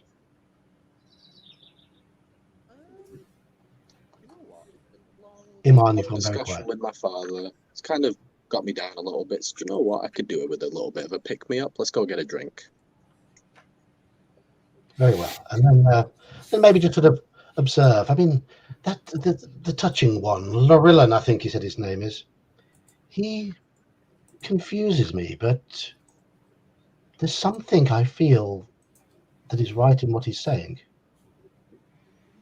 But Right about what in specific? I don't know. Observe him. I don't fully trust him yet.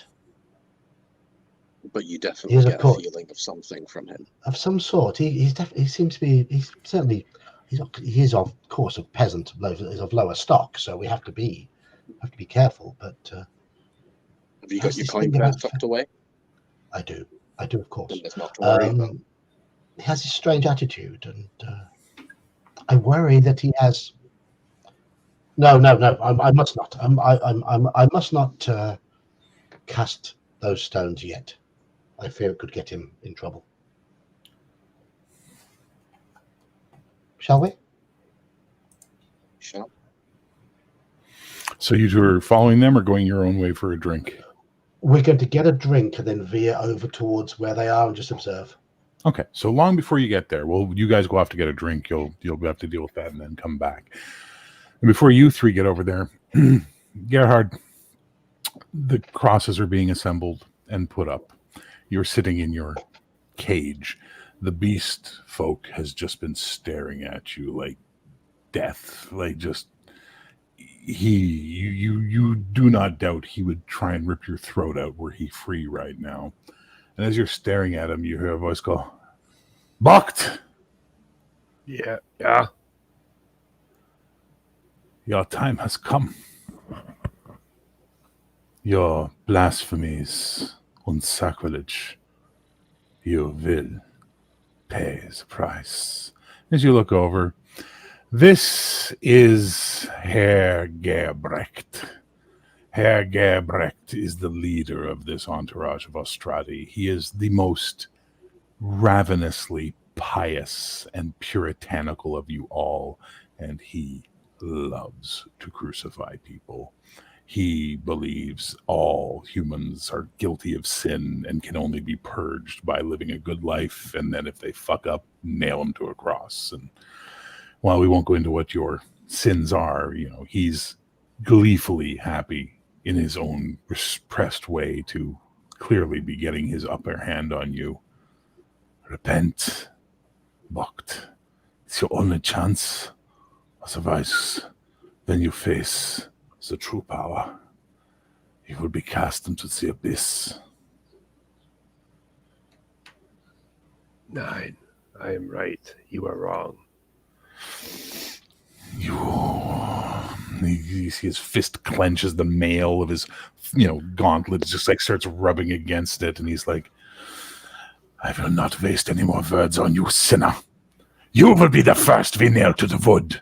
As a rock bounces off of his armor, clank, and he sort of looks around, and you see there's an entire crowd of people that have formed, and they're shouting and they're picking up something. And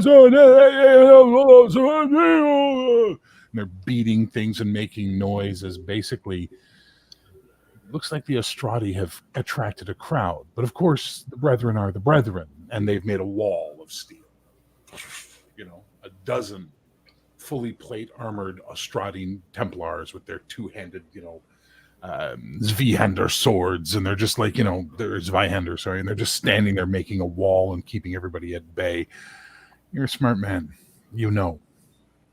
This is a spark that could cause a very large problem for you. But he's now focusing on that and not on you, as he just sort of walks towards, his men to do what he does. You see, as you're sort of watching him, movement out of the corner of your eye, and you look down, and there's this kid, swarthy skin, wearing very colorful, sort of embroidered clothing. You've never seen a child like this before. You don't know what he is, and he just sort of smiles at you and sort of takes the padlock and reaches in and takes a silver stick looking metal thing out of his pocket and just starts monkeying away at the little stick, just doing his thing with the lock, and just sort of smiling at you and going back and not saying anything. Do you say anything? Do you do anything? No. Just watch him. Okay. And as he's doing that, you three arrive and see this crowd of crazy that has begun. You can see the wagons with all the prisoners and the smells coming off of them. For you, AEthain, you see that beast folk. It is rare to see a beast folk in civilized places. And I mean, in Caleth, the beast folk rarely raid into Caleth because of the efficiency of the farmer militias that are really good at protecting their lands and driving the beast folk out. So it's sort of like a rare experience to see one this close, even if you are, 100 yards away from it. Tug on Philip. Hey, you see that? You awake, Philip? Hungar, you there, buddy? Apparently not. With you, Laurelian, as you're watching all of this, you see that. I'm here. My computer wigged out on me. Oh, okay. Is everything okay now? Yeah, I hope so. All right. So AEthain was tugging on you, saying, "Do you see that?" Yeah. This is no good. What? Why you say that? He is scary. Yeah, they're going to nail these people to crosses. Even the monster? Even the monster. Why would they do that? What? I heard about this. My dad told me about this. Why would they do that? They're just not good people. Oh, that's why they go on crosses? The people who do the nailing say that they're not good people, and the people who get nailed just get nailed. That seems backwards. Yeah. There's a lot of people here. Why doesn't somebody do something about that? I'm about to do AEthain. Let's see if we can't do something about it then. Whoa. We'll get in trouble.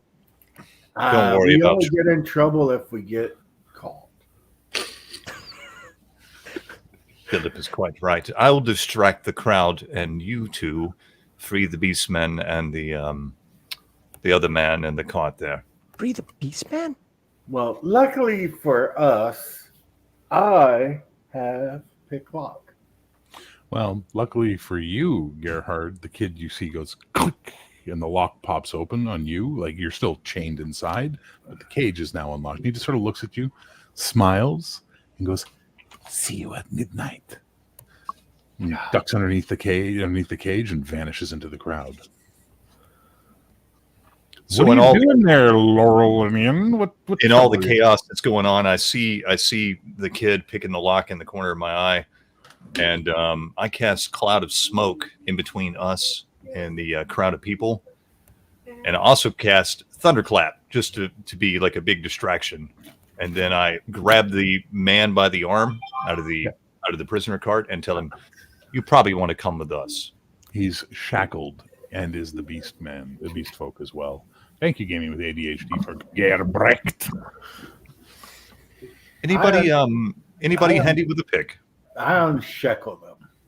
All right, so these Gerhard, these three motley fellows have arrived at the cage. There's a large clap of thunder and then smoke everywhere, which is causing more chaos as the fat one sort of comes in and starts picking at your lock. Go ahead and give me a lock pick roll, Hungar, on a percentile. 44. What's your lock pick chance? 20.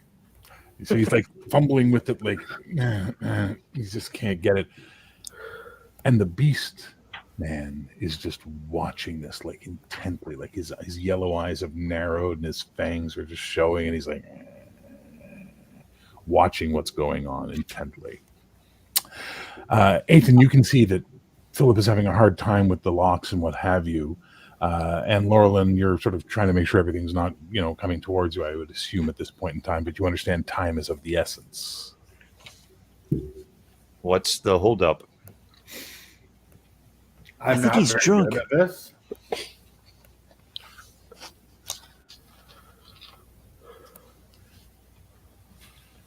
You want to try again with a -10? Yeah. Now start with a +10 on the dice. So a 0-6 will work. All right, so it's a 16, which is still good as you pop the locks on the shackles and free Bocht. What are you doing, Bocht? Gonna try and get away as quickly and quietly as I can. So as you start climbing out, the beast guy's just like, and he's like pulling on the chains and making noise, like he's clearly annoyed right now. Should we free the beast man too?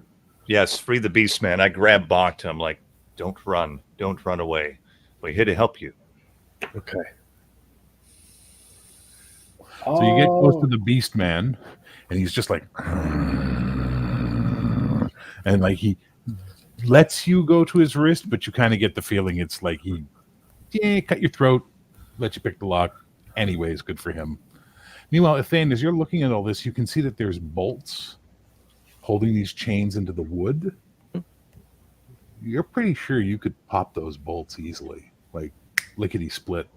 And you got the right tool for it in your kit. You got a little crowbar you use for like, various stuff around and a little piece of metal like that, but you use it, you can pop those bolts out. You're pretty sure.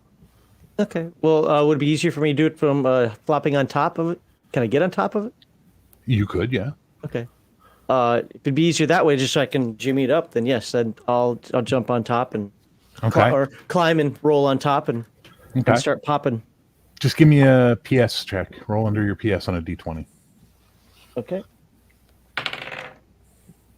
I got a 10. Physical strength is 16.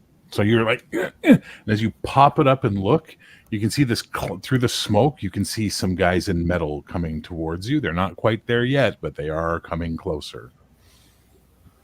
I'll pop another one until I get these things free. Give me another check, please. Oh, jeez. Okay. 6. 6. So you're like, as you pop the last one up, and basically with you, Philip, as you're trying to pick the lock, give me your roll, please. 19. All right, so you managed to sort of pop one of them open as you see the chains go slack, and he grabs you by the throat with his taloned hand, leans his face into you and bares his fangs, and just goes, "Thank you," and then pushes by you and jumps out of the cage. Can I roll off the backside? Give me an athletics. How do you want me to roll that? Shit, that's right. It doesn't have a percentile. Under your PP. I win. No, you get a 20. I've got 21. You'll fail on a natural 20. Got 9. So you roll and hit the dirt as you now can hear the Estradi guys coming closer. You can hear the clanking of their plate mail, their plate armor. I think now is the time we should leave. So This guy is going to run, Laurelin. Like I let him run. I let him do whatever he wants. Okay, fair enough. All right, so now is the time to leave. All right, I'm going to need all of you to give me a prowl to see if you can get away. Does that I do include not myself have and Navri, prowl. or are we still away? You're not there yet, buddy. Okay. I don't have You prowl. You did hear the clap of thunder, and you did hear you do see the smoke, and there's like a lot of chaos going on. Everybody has a base chance with prowl, which we'll say is going to be roll under your PP on a D20, boss. 3. Nice. So you guys. 13 made it by 8. Okay, Cody, I failed. you fail. Yeah. So you guys blend into the crowd with Bakht with you, as you know. Laurela's just walking casually with his staff. He's just heading out. As you can hear, hey, that hurt! As you see these armor guys have noticed him and are heading towards him. At which point, Gerard, and Navri, you've walked up to see what's going on, and you see your friends absconding with a prisoner, and the guy with the feathers about to find out what, a turkey happens with a sword, because there are guys heading towards them with their big swords, and they look like they're about to cause some trouble. Navri, how brave are you feeling? Because As a man of nobility and as a knight, I feel like it's our duty to protect the ones who are more helpless than ourselves. I think you may be correct. And besides, those approaching him, well, these may be peasants as well, but they are innocents. They are innocents, and those approaching him are scum. Indeed. We should rally towards them. Absolutely. Come, Laurelan, come. You there! Hold to me! Who, me? Yeah, you! So they're basically heading towards him, and they've got big swords. And there's one guy who looks a little more important than the rest. His armor's a little shinier, his sword's a little more ornate, and he just sort of is walking straight towards Laurelan. Do not run, you're under arrest. I will walk between him and Laurelan and say, you will let this man walk free. Who are you that will give me orders? I'm Sir Gerard de Vere of Calabria. Who are we? You are heathens and sinners, and I only take orders from God Almighty. Do you wish to die here? Then you will die.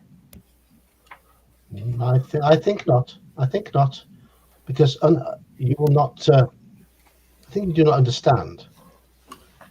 I have standing here. I do not care for your religion. I do not care for your heresy. This man is coming with us. Should you have an issue with that, we will deal with it on the tournament field tomorrow. 9, we will deal with it now. And he basically, shing, brings the sword up, and all of his men bring their swords up. What are you doing?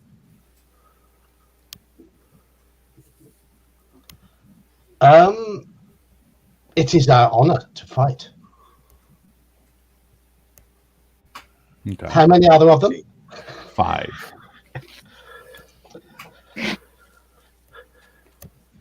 Cody's looking up something like a madman. I'm really scared of what Cody's going to be doing. Well, I'm looking for the spell, and it's not in the fucking book.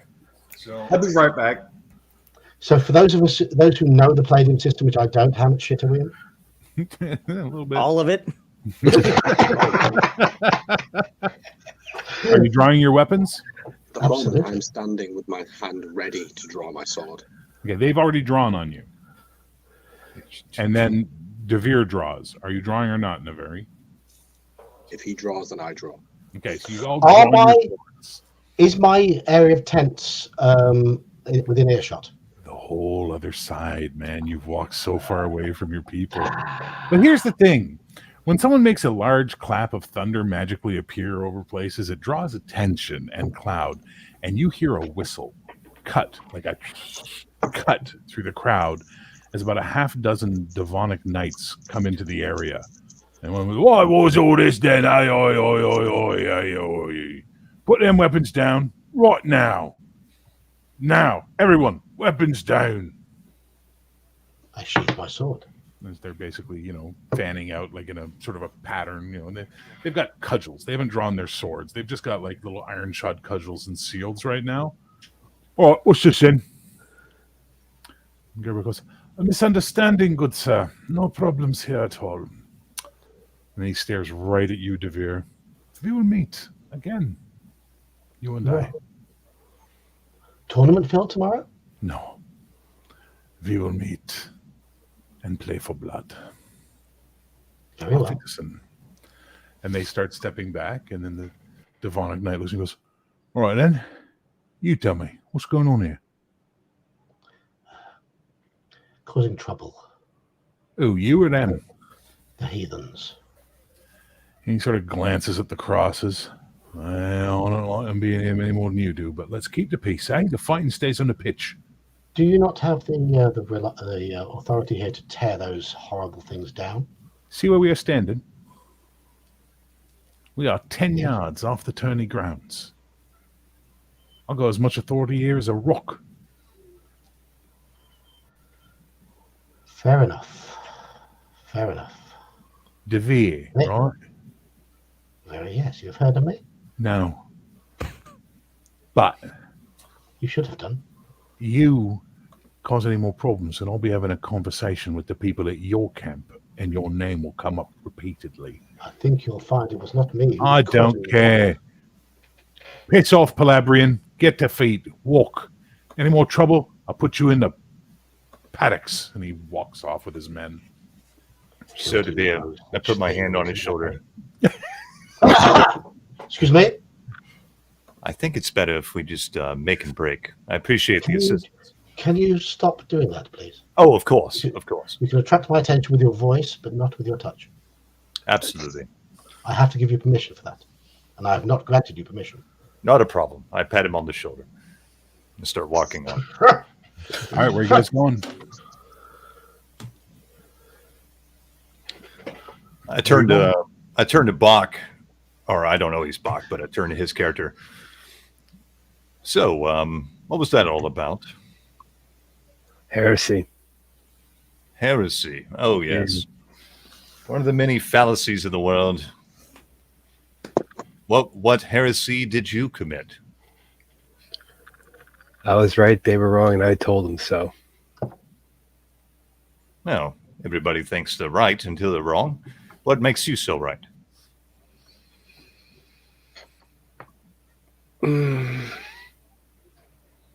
There's just something going on that I don't like. They ain't following what they're supposed to. Only two things make somebody right in this world. Breeding and might. So Sir De Vere keeps telling us. Yet here we are. I have to ask, Gerard, did you get your double standing by your fine production of clothing? My father's business was given the royal charter.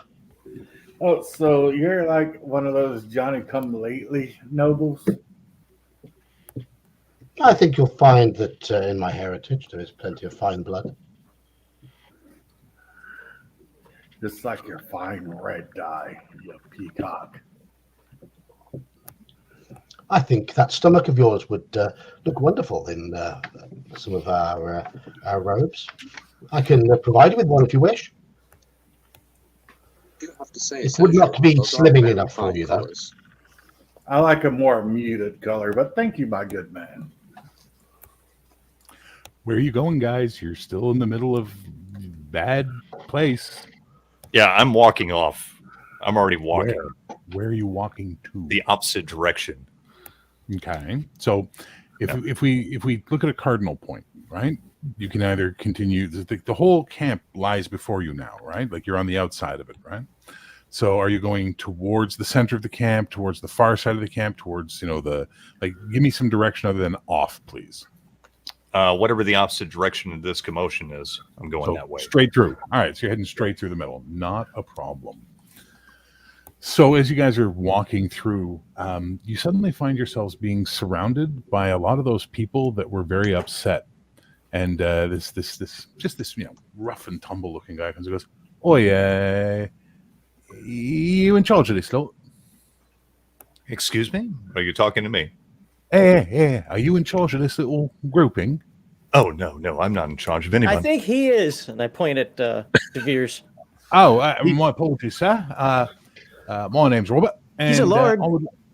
My lord, I would like to buy you all a drink and perhaps give that man some clothes. Oh, that would be fine. What would you say, gentlemen? I think everyone should be finely dressed. I like a Drink drink. is good. Well, if you'd be so good as to accompany me to where we are, we'll... Who might you be, and who might you be?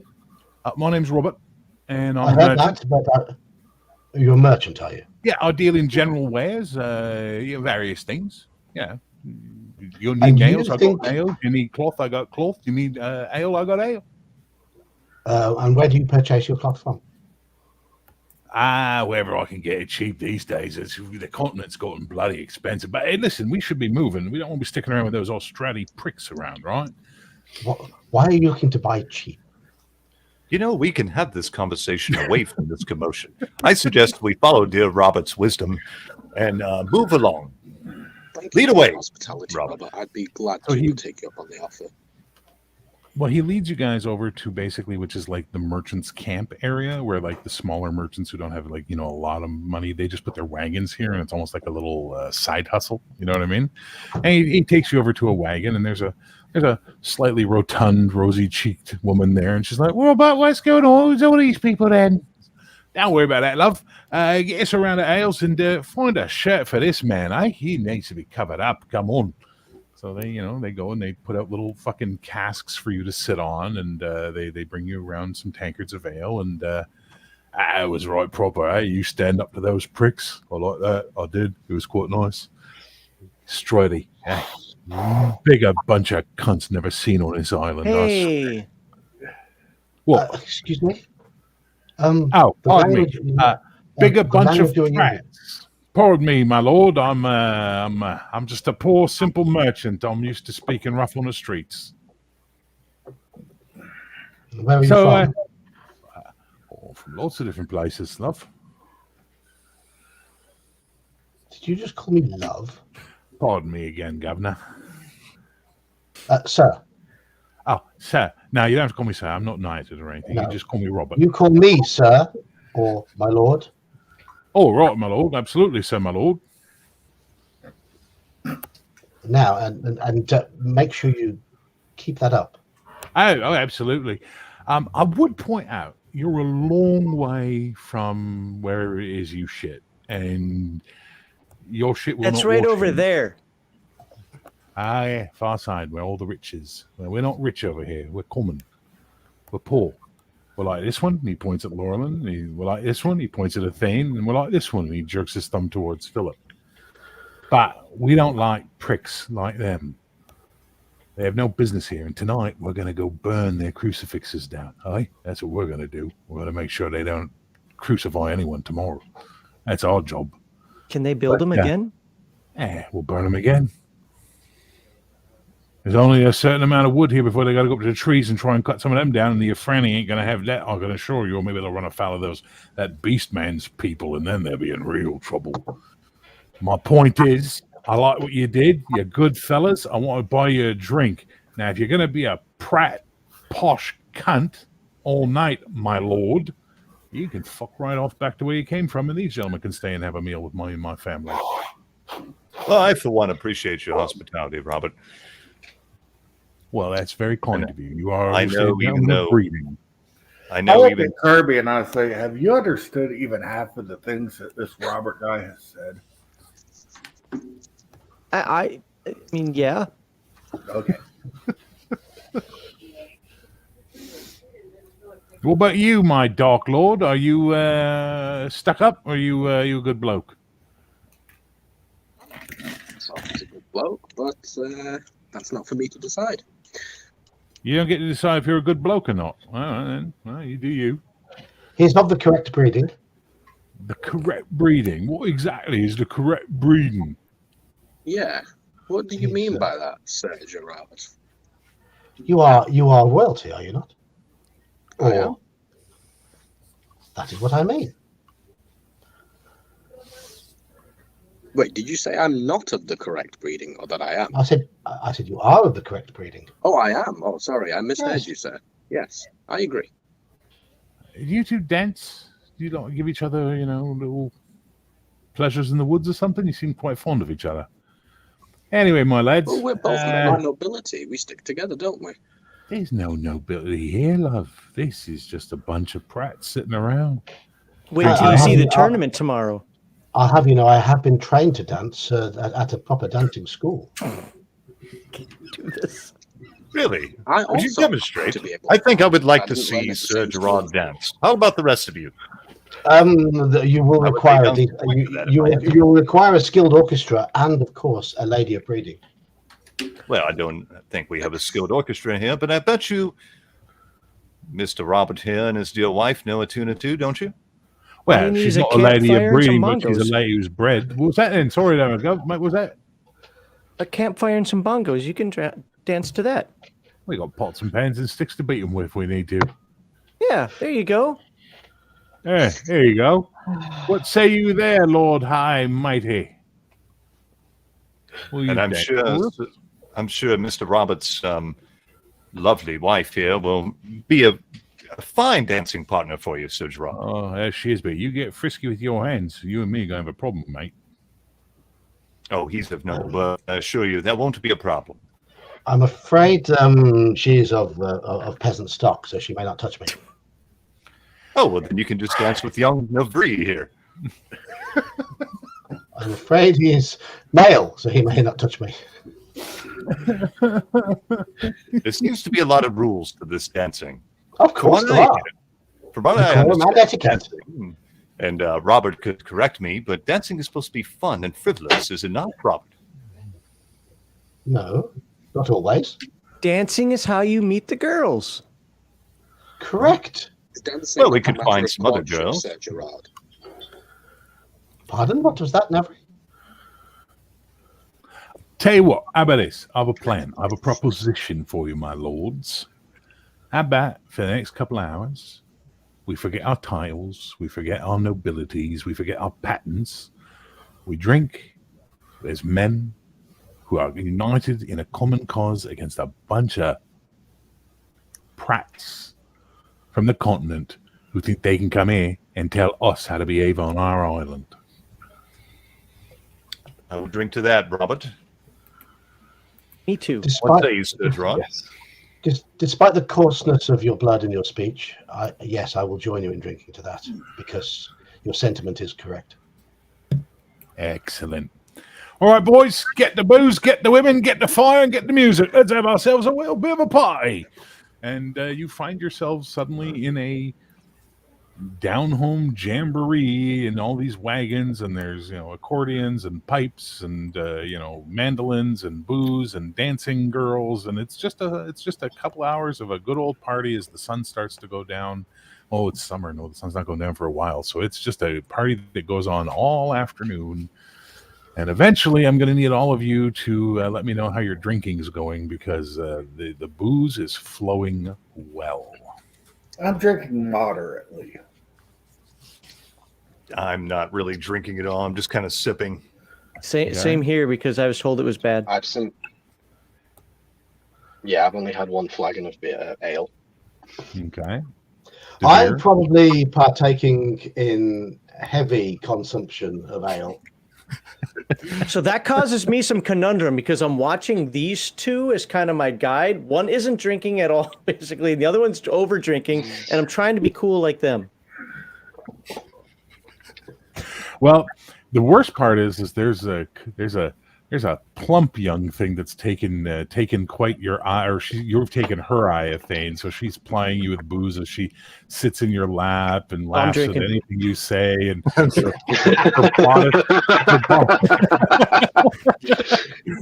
her bodice strings are slowly Straight getting away. a little, less tight, and what have you. I have the biggest smile on my face you've ever seen. I'm trying to be as innocent and nice as possible, failing probably because I'm drinking. But the main reason he is here is for the bitches. At one point, they break out violins and what have you, and they start doing a very classic Palladium waltz. And, I break out my flute and I play along with them. Okay. And basically, you see DeVere with a smile on that harsh, ugly face. Nice. And there's enough ladies around that you could show them what dancing is if you'd like. I certainly would like to, but I would. I need to look at what they're wearing first, because clothes are a sign of breeding. Well, as you're looking around, you see standing next to the merchant a tall, somewhat statuesque, Authasian woman whose acquaintance you made earlier in the day. And she's just smiling as she's sipping wine, and she just sort of looks at you and sort of just laughs a little bit and goes back to talking to Robert. Now you know where she gets his cloth. My lady, would you care to have this dance? Giselle. Giselle. I do apologize. Giselle. Do you care to have this dance? I've had enough wine. Why not? Why don't we have this dance and see what we can do? Very well. She puts Let's out her do hand for you. I take it respectfully. Give us a dance roll, Chief. Give us a dance roll. Here we go. Oh, the dice love me. What'd you get? 0-5. Ooh. So as he does this dance, you notice the other people watching sort of start. I believe you, man. I don't. People who need to lie. Show chat. Show chat. Look at that. Well done. As you start dancing, other people that are watching that have sort of coupled off are all sort of like starting to come because you're doing such a good job that they all start trying to sort of follow along with the dance that you're doing. And even the one that's with you, AEthain, she's like, "Come, let's dance," and she sort of pulls your arm to try and get you to dance. And before too long, you've got about 30 or 40 people waltzing in the middle of this merchant camp. Gerhard, you've been given food, clothing, water. They take you around back to where there's a bucket with some cloth and soap so you can clean yourself off and what have you and get yourself in order. Yeah. As you're sort of staring at all of this, and as you're watching, you see Laurelin from the other side looking at you. Well, good to go over. Hey, Brian, where are my churros, man? I sent you out for churros, Brian. Come on, brother. Are you having a good evening, sir? Yeah. I want to thank you for earlier. Oh, don't thank me. Thank my compatriots. I was merely the diversion. It is appreciated and just curious what it was all about. Do you believe in fate, good sir?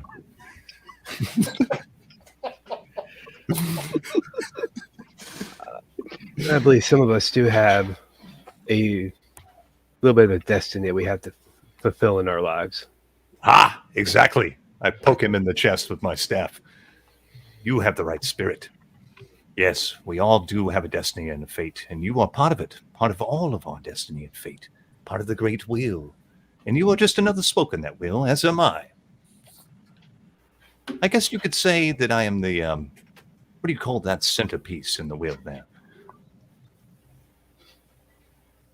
The hub? The hub, exactly. Yeah. See, the good Friar Philip is well versed in the knowledge of wagons and carriage lore.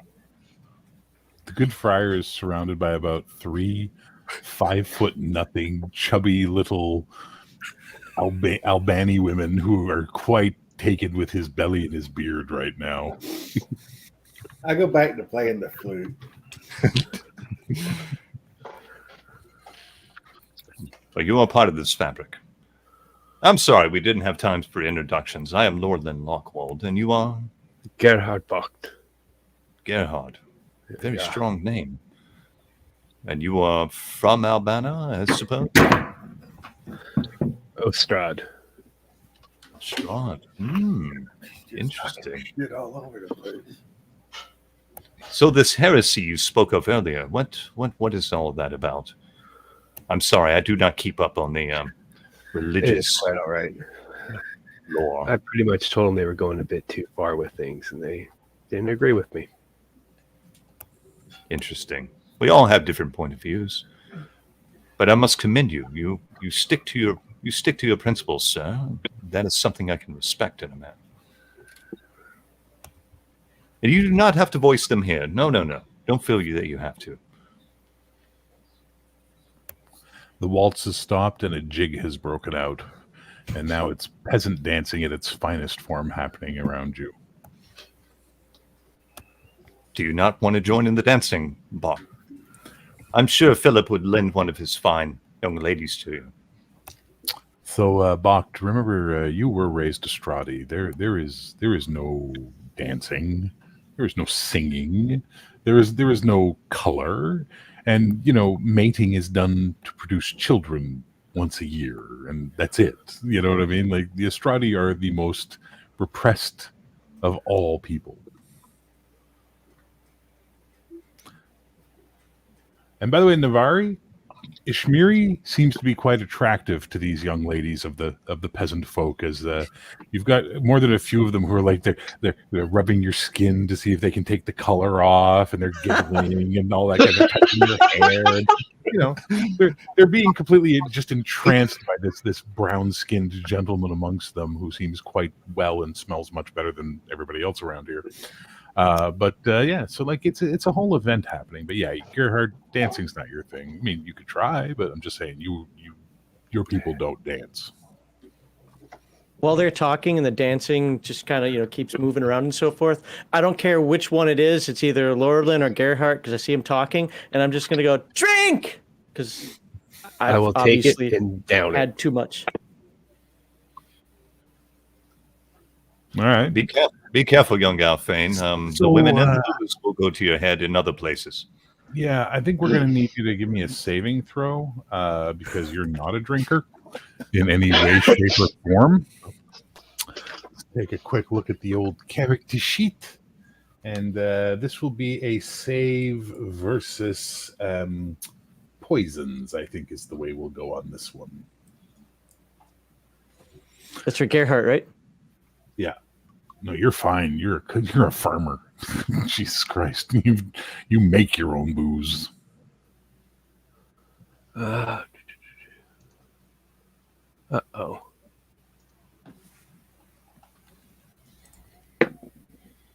I rolled a 4. Okay. Okay, I forget. Are saving throws over or under? Over. Yeah. Oh, yeah, okay. So it hits you like a hammer. I want you to think like one of those movies where the guy takes the drink and then he just keeps going back as the camera goes with him to the ground type of thing, and it has that surreal effect to it. It's basically you go drink, and he grabs it and he goes chug, and he just fucking arses over the thing and lands flat on his back. It is like just Of course, everybody cheers. oh yeah, as they pick him up and they put him on a stool, and you're like, oh my god, like your head's spinning and what have you. The party continues. Thane, you are going to be dragged off by this chubby little lady who seems to think that you're quite the thing, and she's dragging you off behind the wagons, just so you know. Up to you if you're going, but oh yeah, she has intent. For Philip, these women are just adoring you. Devere, Giselle actually takes you aside and talks to you a little bit, and she says, I want to know, what are you doing with these people? I don't rightly know. Today has been a very, very unusual day. I seem to have been selected by the Feathered One. Well, it would seem to me that you're in a world of trouble. No? Well, I know I cannot count on the Devonian Knights to get me out of trouble every time, and it seems your Thasians are somewhat paying for my blood. But I would hope at least they have the honor to face me down with their champion tomorrow. Astrodi have no honor. They only know their ways, their choices. What they do, it is what they do. But you, my friend, you are causing a lot of commotion and a lot of attention. And the young one, she sort of nods, towards Navari as he's sort of like, doing what he's doing. You're dragging him with you? He seems like a young man of good upbringing, but he too has been selected by the Marillan, the man of the feathers. It's odd. We seem to have been dragged towards this one. He keeps talking about fate. Meanwhile, I'm just batting away women, just like, get away from me. You've never seen a tall, dark, handsome man before. Oh, they're giggling and laughing. They think your protests are, nothing against their wily charms as far as they're concerned, right? So it's odd. I don't tend to spend time with peasants. Not my, she strokes your cheek and she says, "You are so hard and so concerned with all of these things, but I listen to you and I see you and I know that inside you there is a good man. Perhaps that is what you will do. Find out there's a good man inside and get past all of this. I will see you for breakfast." And she just gives you a little kiss on the cheek and she says, "Monsieur L'Orléans, you are a scholar and a wise man, and I thank you for your time and I wish you all the best of nights." Absolutely, my dear madam.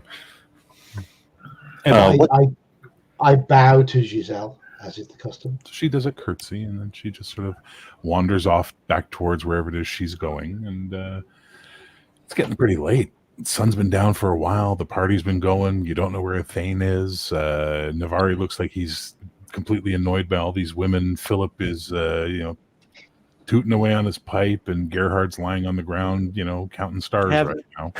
Having his pipe too. Having his pipe tooted. And then you feel a tugging on your robes, Laurelian. And there's that little gypsy kid. It must be that time, I say. Very well, lead the way, young sir. He sort of points to all your friends and does this with his finger. Oh, should we all come along? Very well. Well, I shall gather the party then. I start looking around first off for AEthain because I hadn't seen him in a while. Start asking around, have you seen a scrawny young fellow? Lots of laughing and pointing, giggling and tittering. And Oh, I understand. Elda's making a man out of him. Understand.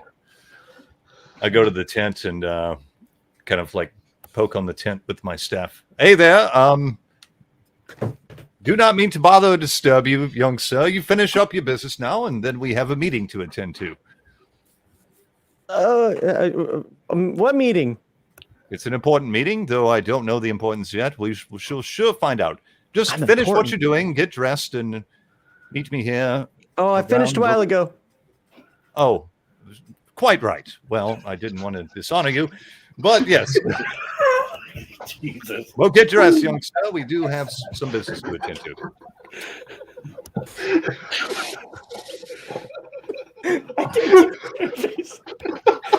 You all should not have laughed. Anyway.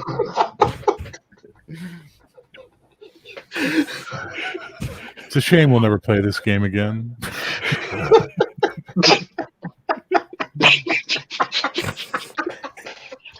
That was good. That was really good.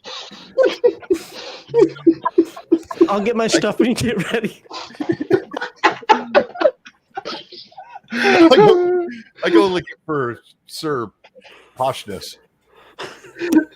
Oh, he's not hard to find. He's, standing nearby. So to be, we do have a meeting to attend to. If you be so kind to accompany me. Meeting? Yes. I have a bed to attend to. Well, before you go to bed, we have a meeting. If you don't mind, if that is all right with you. No, I don't mind, but I would like to know with who and. Oh, I'm not quite sure yet, but we'll find out in due time. It seems to be a matter of importance. Have I steered you wrong yet, Sir DeVille?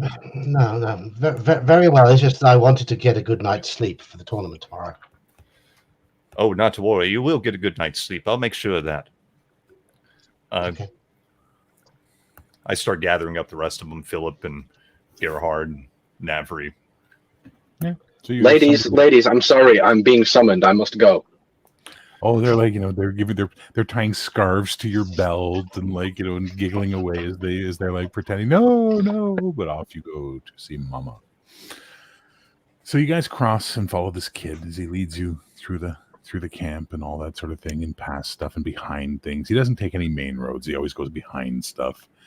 And eventually you come around to the side, the far western side of the battlegrounds, and there is the Jito village. The gypsy village. The Jito are Solani. Thousands of years ago, their homeland destroyed during the issue that destroyed the Teopolitan Empire. They're people in diaspora, and they become gypsies across all the known world. As you get to the front, there are two very large, swarthy, sharp, hawk-nosed featured men. Ebe, what you do? What do you want? Why are you here? Oh, good evening to you. We were invited here by a young child to meet this mother, I believe. You say Mama. Yes. You say that Mama, yes. Stay here. No, Philip, do you do weddings?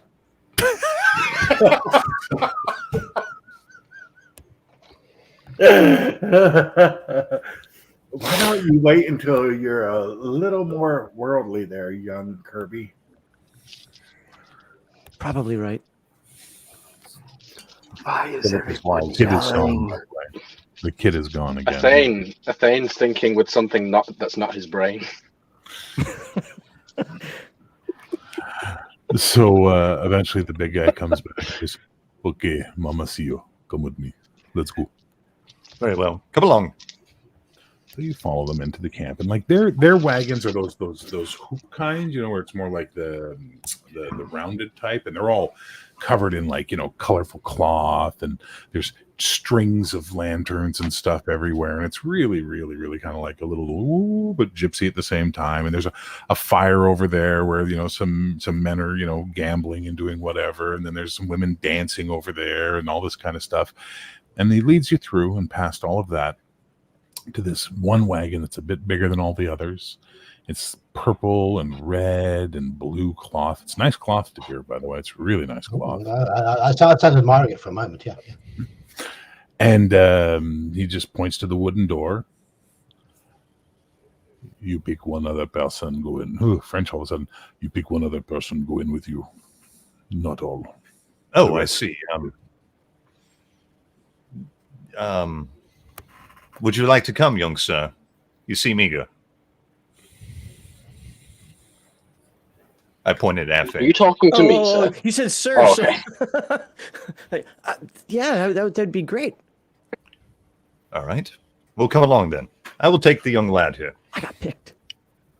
He shrugs like he could care less who you're taking and just points to the door. It's a wooden door, like a rounded wooden door that fits into the frame type of thing. It's got markings all over it. And you can smell incense and oils from inside permeating through the little windows and stuff, Before we go in, see when you touched me? That's not important for the moment. I grabbed Sir Gerard real close, real quickly. Just keep a sharp eye, Sir Gerard. He touched you again, by the way. Yes. And then I walked up. I look at the other guys as they're going in, and I say, "Can you believe that Elfine asked me if I would do a wedding?" He seems a little eager, does he not? Seems quite eager. I told him he needs to be a little more worldly, in my opinion. I wish this Laurelan would learn a little more decorum. There are conventions he needs to learn. You Have to be of a certain go standing. inside the wagon, and there is beads and candles, and I mean, in your mind, I want you to think gypsy wise woman caravan. That's where you are. And there is an old crone of a woman sitting there, her black hair long gone silver, her face and fingers wrinkled with time, but you can see in her that she was once one of these gypsy beauties for sure. And she's got the shawl and she's got the beads and the whole 9 yards. And she just smiles and she goes, "Yeah, Lackwald." Yes, Yeah. Gordon Lockwald, madam. I set my staff down. AEthain. Yes, ma'am. Close enough. And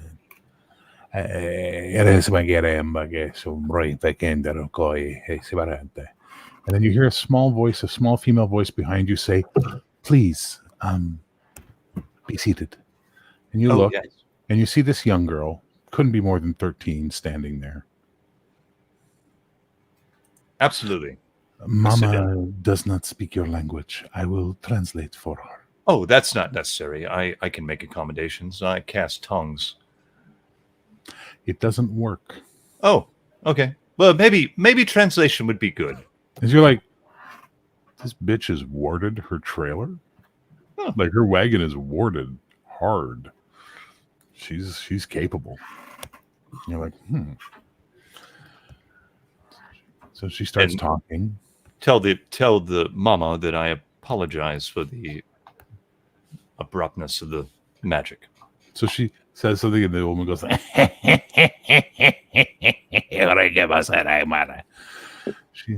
Mama feels that you are young and have much still to learn. Of course, we all have something to learn. So she starts talking. Mama says that you are here with great purpose. The prophecies and signs have pointed to you and your friends. They have indeed. The I have wise seen man, the Knight Commander, the Fallen Templar, the Last Prophet, and the one between worlds. And then the old one goes, "Baesebarata," and her finger points at AEthain. But this one, who is he? I do AEthain. not know yet. He's different. Hey.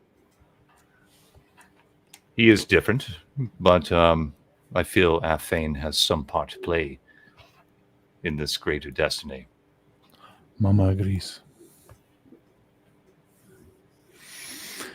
Mama wants you to know that you have a task ahead of you, and it is a dangerous one.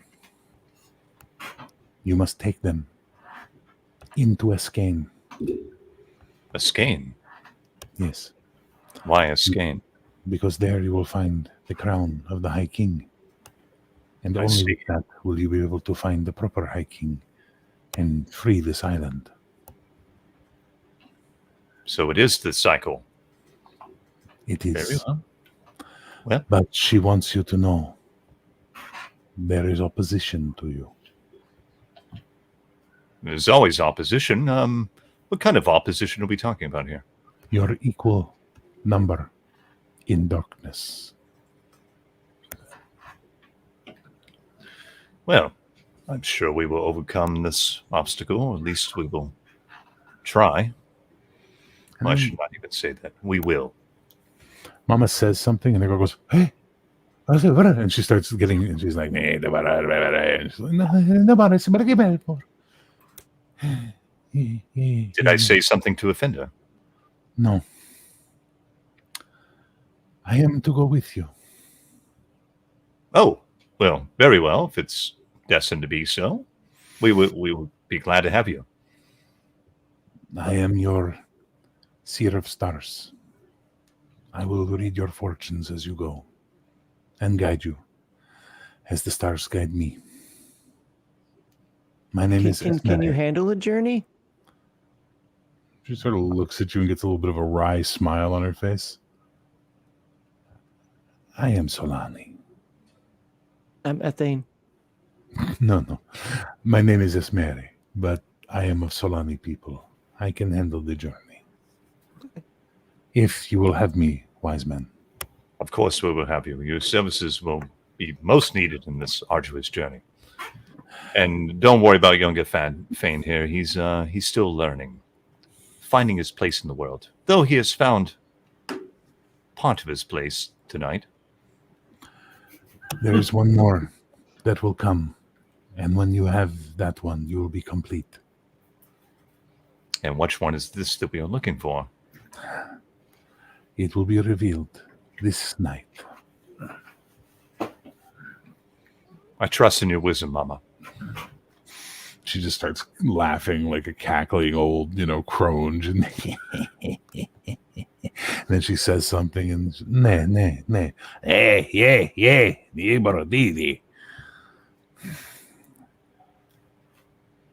There is no promise that you will live.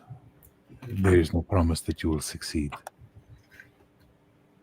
I have already accepted this, but it is our destiny and our fate. And whether my companions like it or not, they know deep inside it is theirs too. And we will meet it head on. Yeah. It seems I will go with you, and I will meet it head on as well. Mama must sleep now, and I must spend the evening helping her. So please go. You are safe in our camp until the dawn. But in the dawn, you must leave, and I will go with you. Very well. We will meet you here in the morning then. A good evening to both of you. Mama says something else. She goes, Mama says you must tell the others and gain their consent. Gain the consent. Well, that will be interesting to say the least. But they seem to already trust me somewhat for some reason.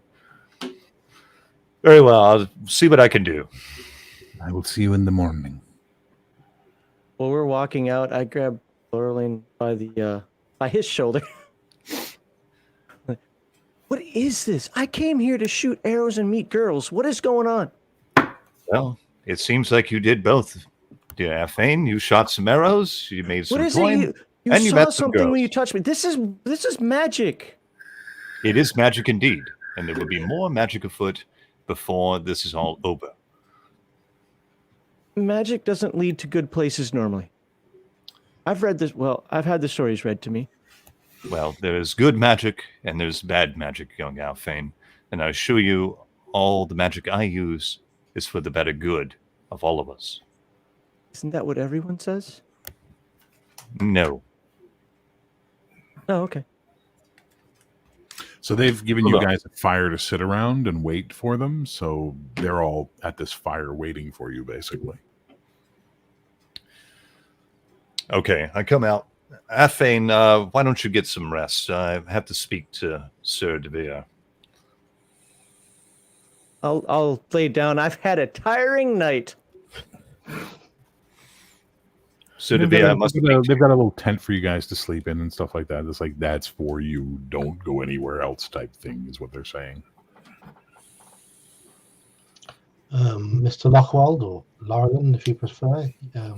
What is it you need to say? Please do not touch me again, though. I will not touch you. Come, let us go over here and let our friends rest for the night. I wish to speak to you privately. Very well. Sir Devere, I do not question your status or your authority, and I apologize for my abruptness and my rudeness, but I'm not as civilized and wise in the ways of, as... Correct, you are not. No, I am not, but you will teach me soon enough. We have a task ahead of us, but I need your consent. But it's for the better good of all Alabana and the world. Are you including me in that we? Yes. But I want to make sure that, because you are going to be, I'm not the only leader in this body. You will be as well. Oh. The others will look to you, Sir Devere.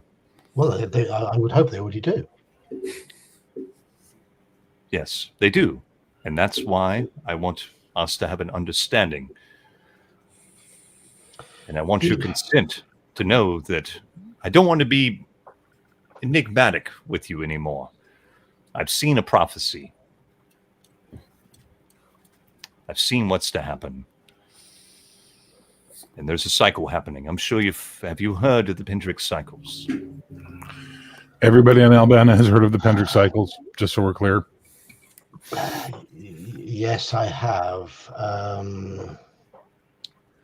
I'm not sure what to make of them. Well, I will tell you this, that it is happening once again, and that we have been destined to be sure part of of that. it. You can I be am sure of almost that. absolutely certain. And you can look around and see that all the tropes are here. All the pieces on the board, Sir Devere. But you have to be behind me 100% on this. And you have to convince the others as well. Though I don't think they require as much convincing as you do, sir.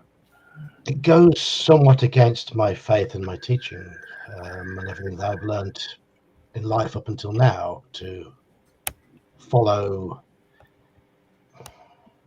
I'm not asking you, as my people would call it. Not asking you to follow me, sir. I'm asking you to accompany me. Yes, you've already explained that.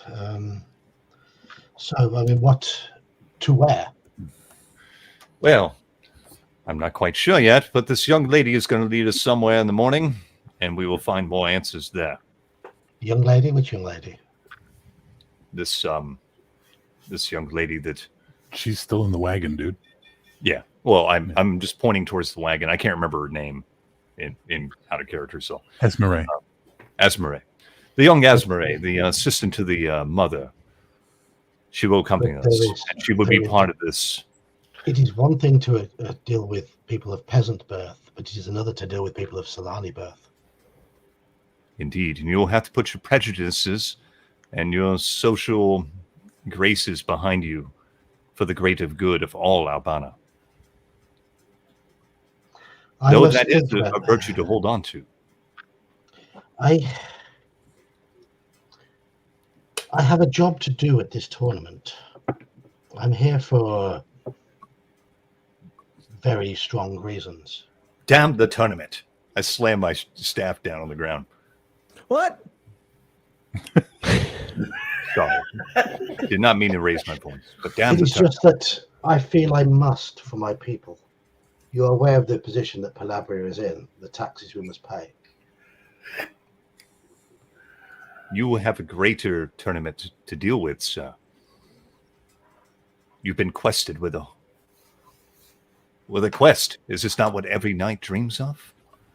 But this could turn the tide of the fortunes of Palladium, the success or failure tomorrow. Hopefully the success. I've been working for the last 10 years for this. It could indeed. And it very well, sir, but only if you are 100% behind your faith and conviction to do so. It might be against what I've been taught. But something about you, Laurelin, makes me trust you. Very well. Then we have an understanding. Philip, you feel a hand on your shoulder as you're sitting at the fire? Someone standing behind you has put their hand on your shoulder, Philip. Yes. What's going on? So you turn and look, and it's that young girl that I showed earlier. And she goes, Mama wishes to speak with you. Well, let's not keep Mama waiting. So she takes you in, and you see the same thing they saw, the whole thing, the old crone and all that. And she explains, I will translate for her. And she just smiles at you, this old woman, gappy teeth and all that. And she just smiles, and she starts talking. And you are a holy man. You walk the path of God, the High Father. You know the truth. You must be their moral guide. You must keep them on the path of divinity.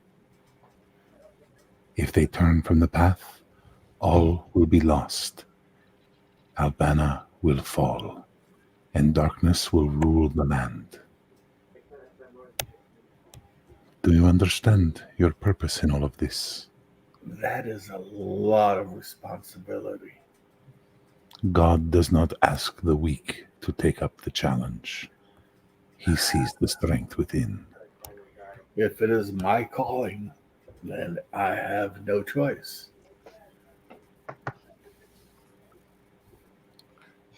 But to do what I must. She nods.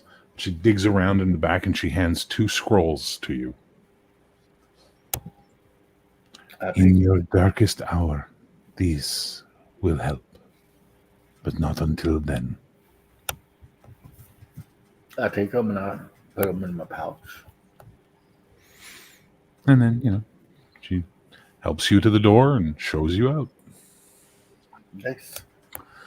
The night goes quietly from there. Sleep is something you all need. You wake up in the morning, just as the sun is cracking over the horizon, and echoing in your head, Lockwald, is these words: you must gain their consent. As breakfast is brought for you, it's just, a simple spicy porridge type thing, and you're all going to be fed, but, then you got to go. And that's still clicking in your head as you sit with everybody having a meal, Lockwald. And Esmeralda has come out and is now sitting with you. I kind of take a couple bites of my porridge, then I get up and raise my staff and light my pipe, kind of hesitate for a moment, thinking, friends, you have been brought to me for a reason. Well, I should say not brought to me, but brought together, all of us together for a reason. Sir DeVere knows now what our task is. We have a task. We have a purpose.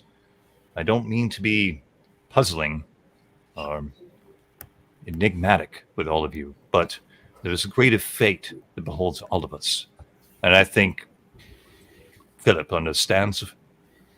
I kind of nod at Philip. We have a cycle. You all to play a part in this greater web of the cycle. All of Alabana looks to us to save them from the darkness.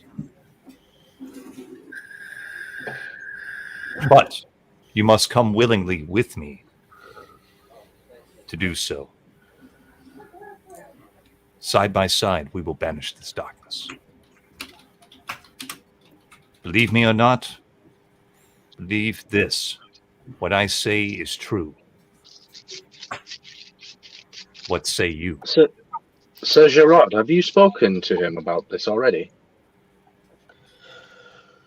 Llewellyn speaks from the heart. If you think he's trustworthy, then I will take your word for it, sir. We are with him for a reason, my friend. Then you have my sword. I have mulled this over in my mind this past night, and I feel it. I feel something that this fate he talks of. There is something to it. I know not what quite yet, but... Are you writing poetry? Am I writing poetry? Oh, it sounded poetic. I thank you, young man. We'll become acquainted. I do have a little bit of education in the poetic arts. Maybe I can teach you sometime. Are you literate? Bakht, you smell something in the wind as the sun has still not come up over the horizon. Night half remains. You are in the twilight of morning, but you smell something you smelled for the last 2 days on the wind. That beast, man. And then you hear the clinking of a chain coming from the side, and then you all hear it and smell it. And as you look, you see coming out of the darkness from where the woods would be is that beast man that you freed, still with one chain around his arm that you weren't able to get off, as he just walks up and squats down beside the fire and then looks at Philip and holds out his wrist with the chain, like as if to say, fix this. I take off the chain. Well, all right. Give it I a roll spring to my feet. with a plus 10. I spring to my feet and draw my sword immediately. 15. you pop it off. I grab Sir Gerard's arm and just kind of do this. As the beast man just looks up at you, Gerard, and your sword, and just smiles with his teeth and just goes. So I guess we're going on a quest. Are you coming with us, Sir Fuzz-a-Lot? And he just taps his talon on his chest and goes, "Noble savage." He's a noble savage. Which one? Yes, I was about to ask the same thing, young man. You cannot be both noble and savage. As Mary goes, "Do you not know the Pentric cycles?" Yes, And she points at I've heard. Lochwald. "You are the wise man. You are the knight commander. You I are the have last heard prophet. them. He is the fallen Templar. He is the one between worlds. And this is the noble savage, and I am the seer of stars. But you," and she points at AEthain, "I read the cards. I consulted the bones. I even drank the tea. Of the bones? You are not anyone." I'm AEthain. Am I not supposed to be here? Yeah, you are AEthain. If the wise man says so, and Mama agrees, you are here. I agree. AEthain has a place here, and so does the Beastmen and the Circles complete. But I need all of you's consent to say you will go along. But say you Sir Gerard trusts you, I trust you. You have my Very consent, sir. You can count me in. Go hard. Yeah. What say you? Yeah. Very well. We don't have time to waste. We will eat, and then this young lady here will escort us to where we need to be. We go to AEthain. So, for those of you who have missed or forgotten from the primer, AEthain is the former High Kingdom that is now wilderness, danger, potentially maybe warlords, monsters, who knows, but it's the center, the very center of the island, and it's north of here, and it's not a good place to go. As you say that, there is suddenly in the distance a clanging of a bell, and you can hear whistles and an uproar happening somewhere outside of where you are. But it sounds like a big event, a big deal. The Beastman's like, he looks very uncomfortable with it. And Esmeralda just lowers her head and seems quite sad. What is it? What is that? There was blood this night. Blood? Because of you. Because of me? Yeah. Well, I accept this, but I don't quite understand. That is all I know. Well, I accept responsibility in full. But, fortunately, I think we should set off. Whether blood has been spilt or not. What say the rest of you? I'm ready to go. May I ask whose blood has been spilt and why? I do not know. If you wish to know, you will have to go and see. I just know that it has been spilled. And it is because of all of you. All of us? I didn't kill anybody. Well, let us go investigate then, shall we? I'm sure we can sort this matter out in a decent, intellectual manner. I want to see what blood was spilled because of us. So you guys leave the Jito camp. Nobody got my consent. This is a place for entertainment. This is a place for tournaments. This is not a place for murder. And as you head back, you can see there's a whole crowd and there's Devonic Knights and all that. And it's near where the merchant camp was, where you were celebrating last night. And you see that Devonic Knight that you met earlier that previous day, Devere, and he sees you and he goes, "Oi, come here." Yes. Where were you last night? Sleeping. Yeah? Show me your blade. I take my blade out. And he takes it from you, and he takes his thumb and hands it back to you. Yes, sir, I can assure you, Sir Oi, Gerard oi, here. oi, oi, oi, oi. I'm talking to this man. You wait your very time. well. Very well. They were all murdered in the night. The whole camp of them. Cut Who's down. camp? The Who's merchants. The free merchants camp. What? The merchants who we danced with and drank with last night? That's what you did. The merchants whose hospitality was such a pleasant surprise? Where were you last night? He just looks and goes, listen, fatty, I'm the law around here. Yeah, and I'm the law when it comes to the Lord. Where were you last Oh, night? dear gods. Remove this man now. And like, yeah, oh, yes, sir, Captain, sir. And like a couple of guys come over to you and like, please step away, sir. And they put their hands up. Come on, step back. Guilty step. party. I step between them. I say, look, this is not necessary. This is a misunderstanding. We can all be witness, and so can this camp over here. We were with them all night. You're not We have suspects. witnesses, sir. You're not suspects. His blade has not tasted blood in a long time because there's no way he was able to clean it that good. But there are over 30 dead people.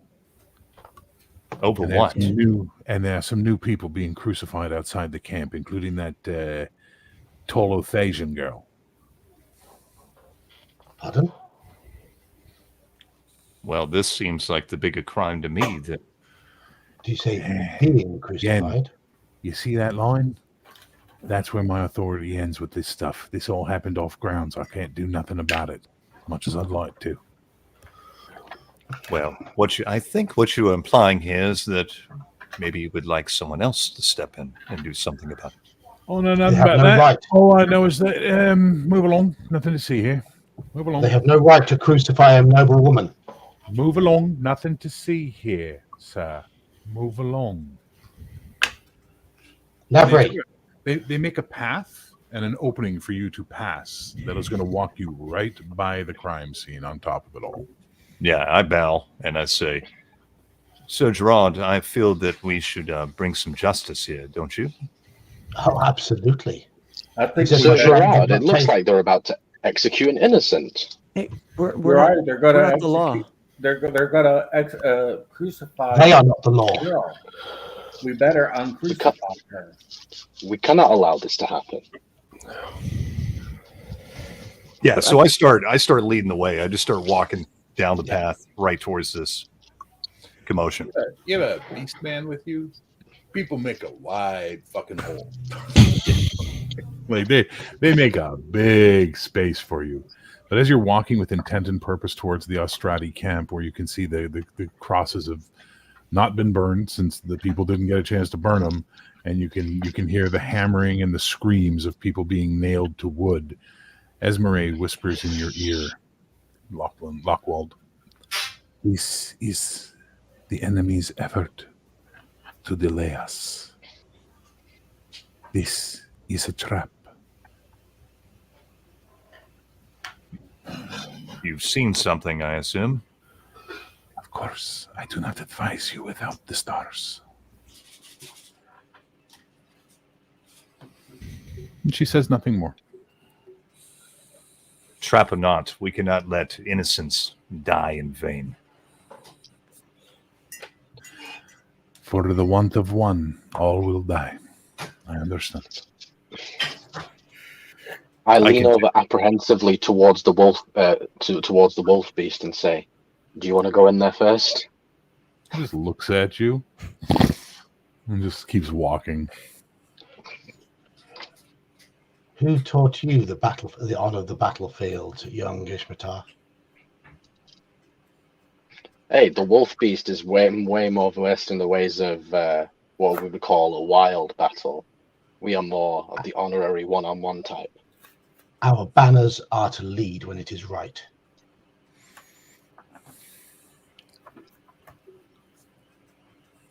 Come. You see the first crucifix get raised up. The merchant guy that Robert nailed to it, whipped, nothing but his undercloth, his body covered in whip marks. How many There's Australians are we looking at in this camp? Astrati monks are chanting underneath it. There is a good dozen full plate armor Zweihander wielding knights standing around. There's a huge crowd jeering and booing and what have you, but they ain't gonna go charge a bunch of fucking tanks. Where is the one who gave me verbals yesterday? Oh, you see Gerbrecht. You see him standing there, looking quite proud. I draw my sword and say, Gerbrecht, this ends now. Oh, you're yelling at this point. There's like a good, dozen yards between the two of you and a wall of men in steel. Gerbrecht! Gerbrecht. Steel. Draw steel, Gerbrecht. This ends now. Me and you. For our honor. This is the work of God, not the work of men. You, I will deal with another time. But if you try to cross the line, these men will cut you down. I take off my gauntlet and throw it on the floor. You have been challenged. I am no pathetic Palabrian. Svein. Your honor. I call out to Gebrecht and say, "What are you, a coward?" I am a servant of God, you heathen. So why are you punishing the people whose camp got attacked? These guys are the victims, so you're going to crucify them? It sounds like you're an agent of chaos. You are sinners like them. And no man of God punishes the innocent. I am a holy man of our High Lord, and you are a pariah, a blasphemer, and a devil worshiper. Doesn't seem to be phased, and you can tell they're not going to make the first move. They're just going to wait you out. I walk between both parties and just slam my staff down and cast Thunderclap. I'm like, enough of this. All this is pointless. Big boom. This is all pointless. Your religion, your God doesn't matter. Set these people free right now, or justice will be brought upon you, sir. Give me an intimidation roll there, buddy. All right. I'll give you a bonus of 15 for the thunderbolt clap. Okay. Nice. I passed. He just looks at you.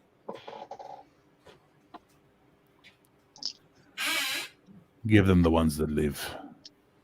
There will be more for us to crucify later. And then, do what he says. They just start grabbing people and pushing them through to you. Is Giselle amongst them? Yes. I think it's... So only one crucifix was raised, right? Only one, yeah. I've been over to Sir Gerard. I think it's wise to cut our losses and leave now. I must check on Giselle first.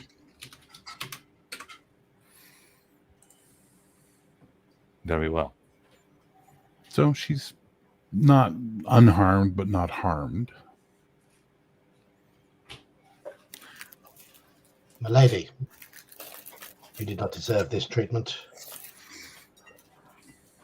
These cruel fiends. Please tell me they have not hurt you too much. I have felt worse. This is nothing. You are free now. Please make yourself safe. I'm not going to be able to stay, so I'm not going to be able to fulfill my nightly role here. But I pray to God that you are protected by His grace.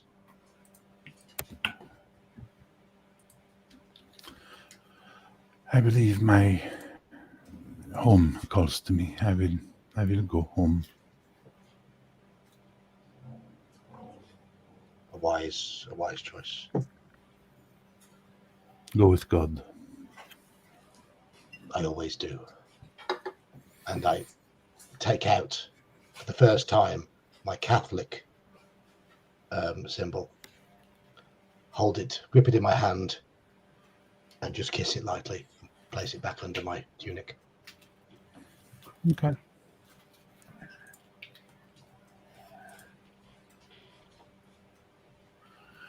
Make your shot, dude. Make the roll. Gotta get the right die. Oh my god.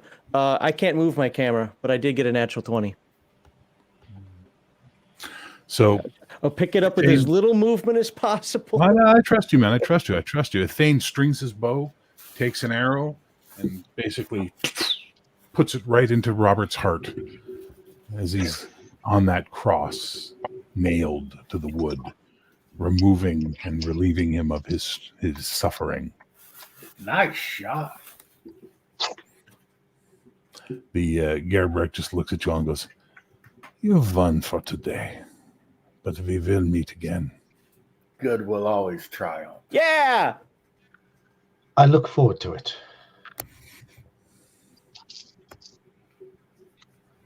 Devil There's a worshiper. trumpeting behind you as you see a bunch of not the constables, but the actual like royal noble knights of Davon showing up, and there's a chamberlain. As I said, all the chamberlains come to this, and he walks up and he goes, "Hey, by order of the King of Davon, who is the host and procedure of this event, you lot," and he points at the Austrati, "are ordered. Vacate these premises or be arrested."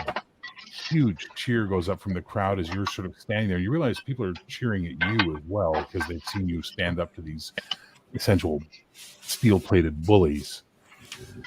And Esmeralda just taps you on the shoulder, Lockwald, and she goes, "It is time for us to go." Yes, we will be going. So, Gerard, we must be moving.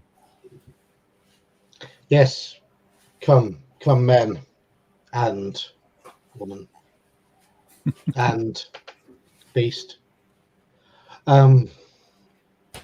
Seems we have work to do. And I with go back. with that, we're going to call an end to session 0, which was, what it was. We are done for today, and we'll be doing this again 1 month hence. We'll work out the date and make sure we get everything in order. But in the meantime, could everybody go on their Discord, please, and send me a private message and tell me who they are voting from the players as the MVP of the night. And then we'll go ahead and finish up our session, and I will give you experience before the next game, obviously. Oh, Okay. That's not easy. no, it's not easy. Thank you, Bear. That's My been pleasure. very enjoyable. Thank you. It was a lot of fun, and it's going to continue to be fun.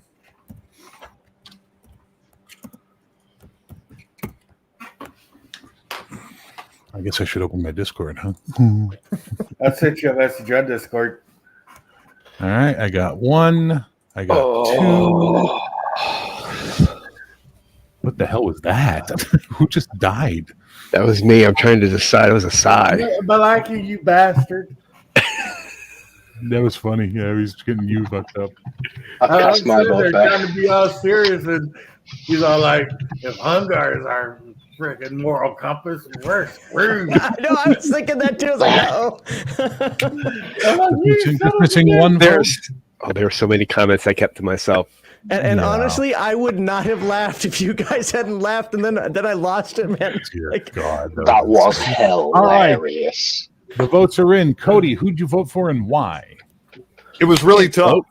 Everybody did a really fucking good job.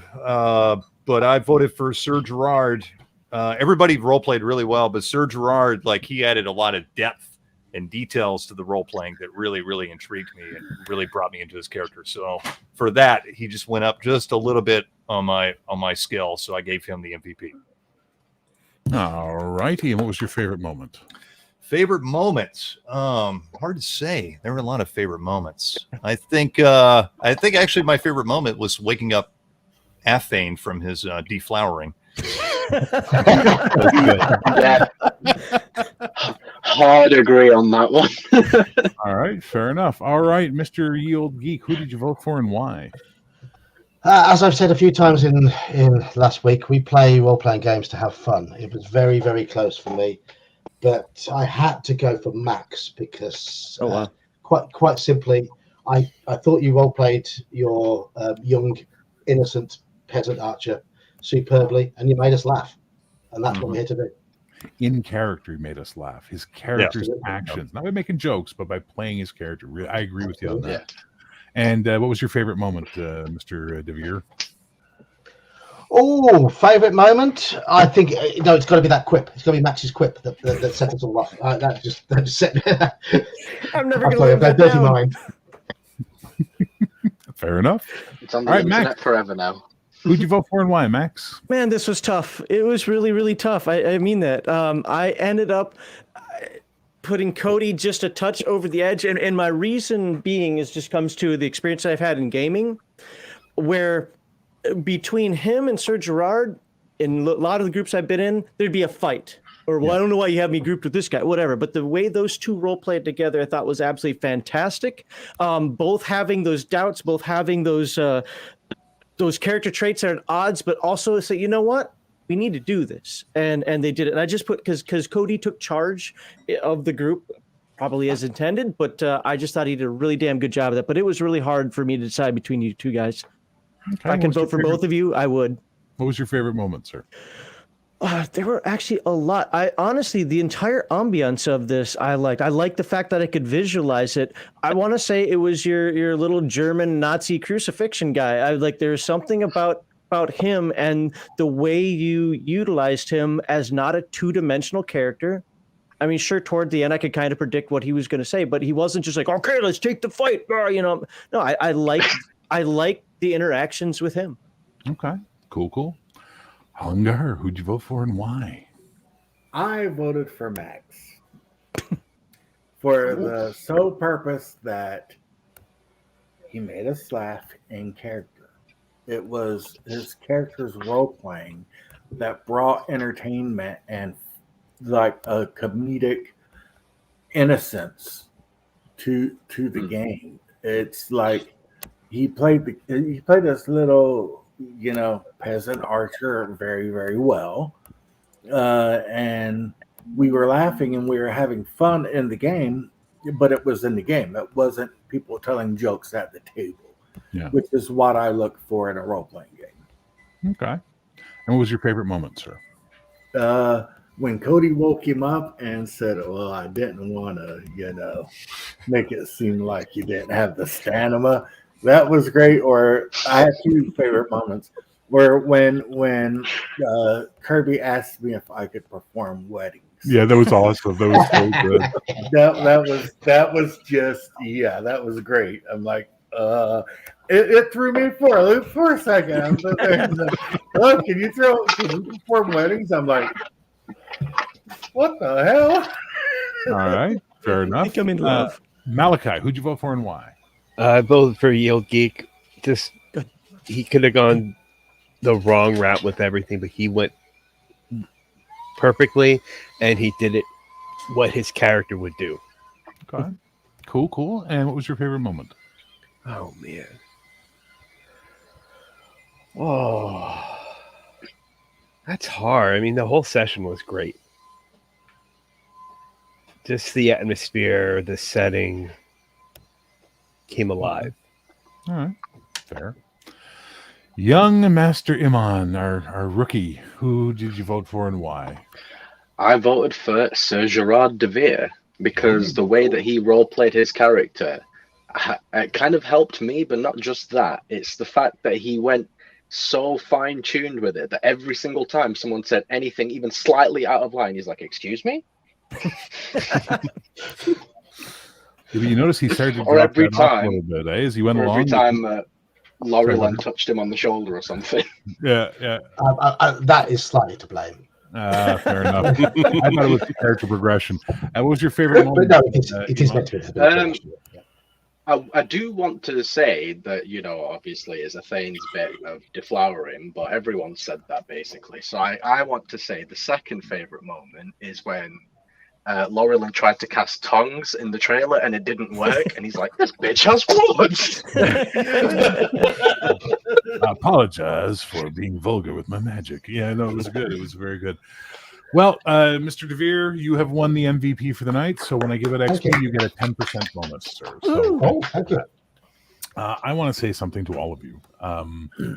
That was some of the finest fucking role playing I've seen in a long time, and I've seen some amazing role playing, even of late with the Star Trek games and all that. But you guys were all committed to your characters, committed to the game, and had fun and made it happen.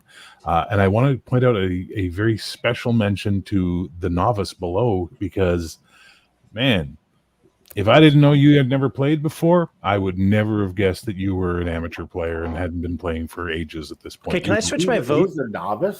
Thank you. No, It's I like a appreciate that. second I want to game, give a man. special shout out to yeah. you for your world building, sir. It's amazing. thank you. This guy up here is world building. Spot on. Can I say, Iman basically found my channel about a year ago, just by chance.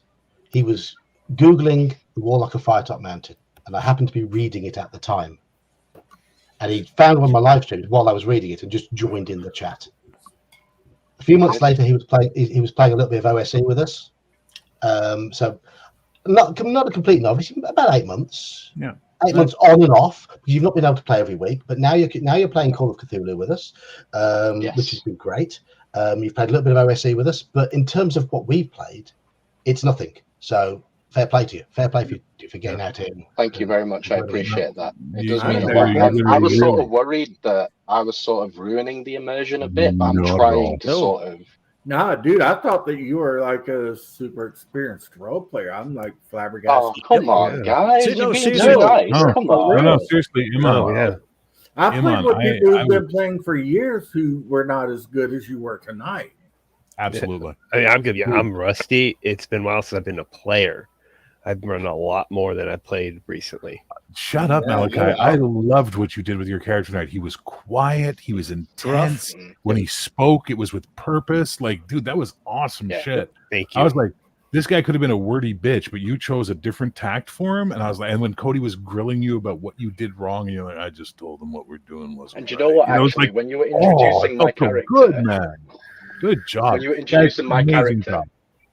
And I will give props Amazing. to each and every one of you. Cody, absolutely loved the confidence of the character, the way he just took command and had no doubts in himself whatsoever. And you brought it beautiful. The wise man. You know, we had talked about this character a lot before, and you were saying that you really liked the Merlin from Excalibur and stuff like that. And you know what? Fuck Merlin from Excalibur. Fuck Merlin from the Merlin miniseries. This guy's his own character, and you brought him to life, and he's fan-fucking-tastic. And yeah, Eli pointed out there's a little bit of fucking Obi-Wan Kenobi in your voice, and it's really cool.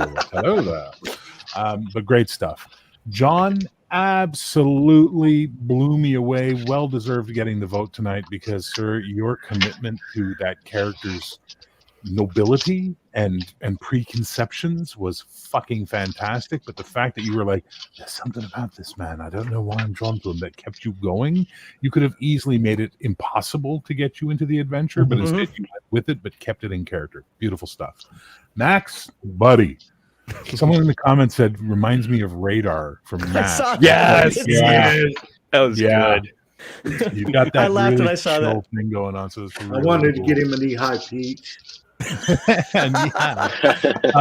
Hungar, man, I absolutely just love the casual way you just played the character. You just were like, this guy's here, it's what he does, and this is how he is. But then when things were getting hairy at the end, I wish we could have seen your fucking face when you were giving them shit about, you know, you're going against God, you demon worshippers. I wish we could see you, because it felt amazing, and I'm sure your face was really good on that. But man, Told you fuckers I could be serious. I know, I believed you.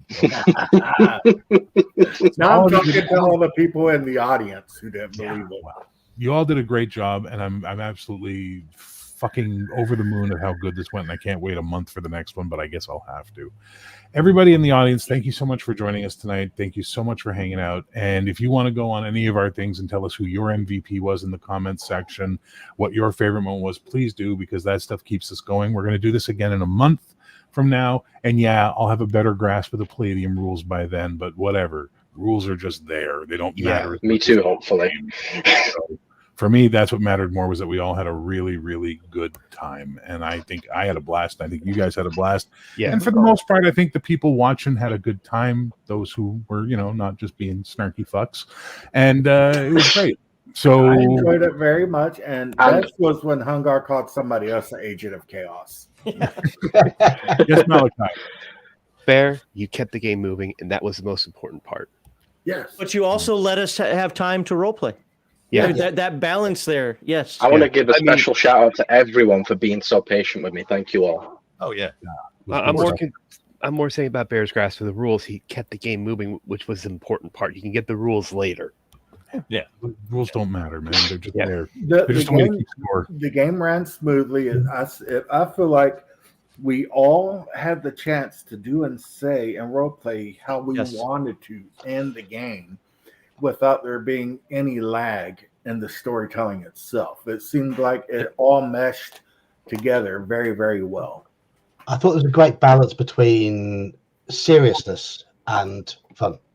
Yes. As well. I think we were serious when we needed to be, but we were lighthearted when we needed to be as well. I think that was it. Yes.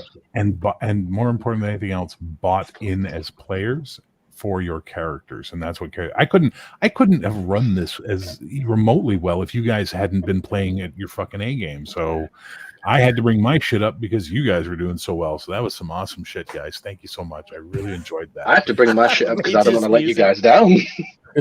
Oh no, man. Well, I'm going to feel that way because I really got to pee. Okay, you go pee, but stick around for the after show. So don't disconnect. Just go pee and come back. Everyone who watched, thank you again. And we'll be doing this again in a month. So peace, love, geek. And man, they're on a quest now. Oh, boy.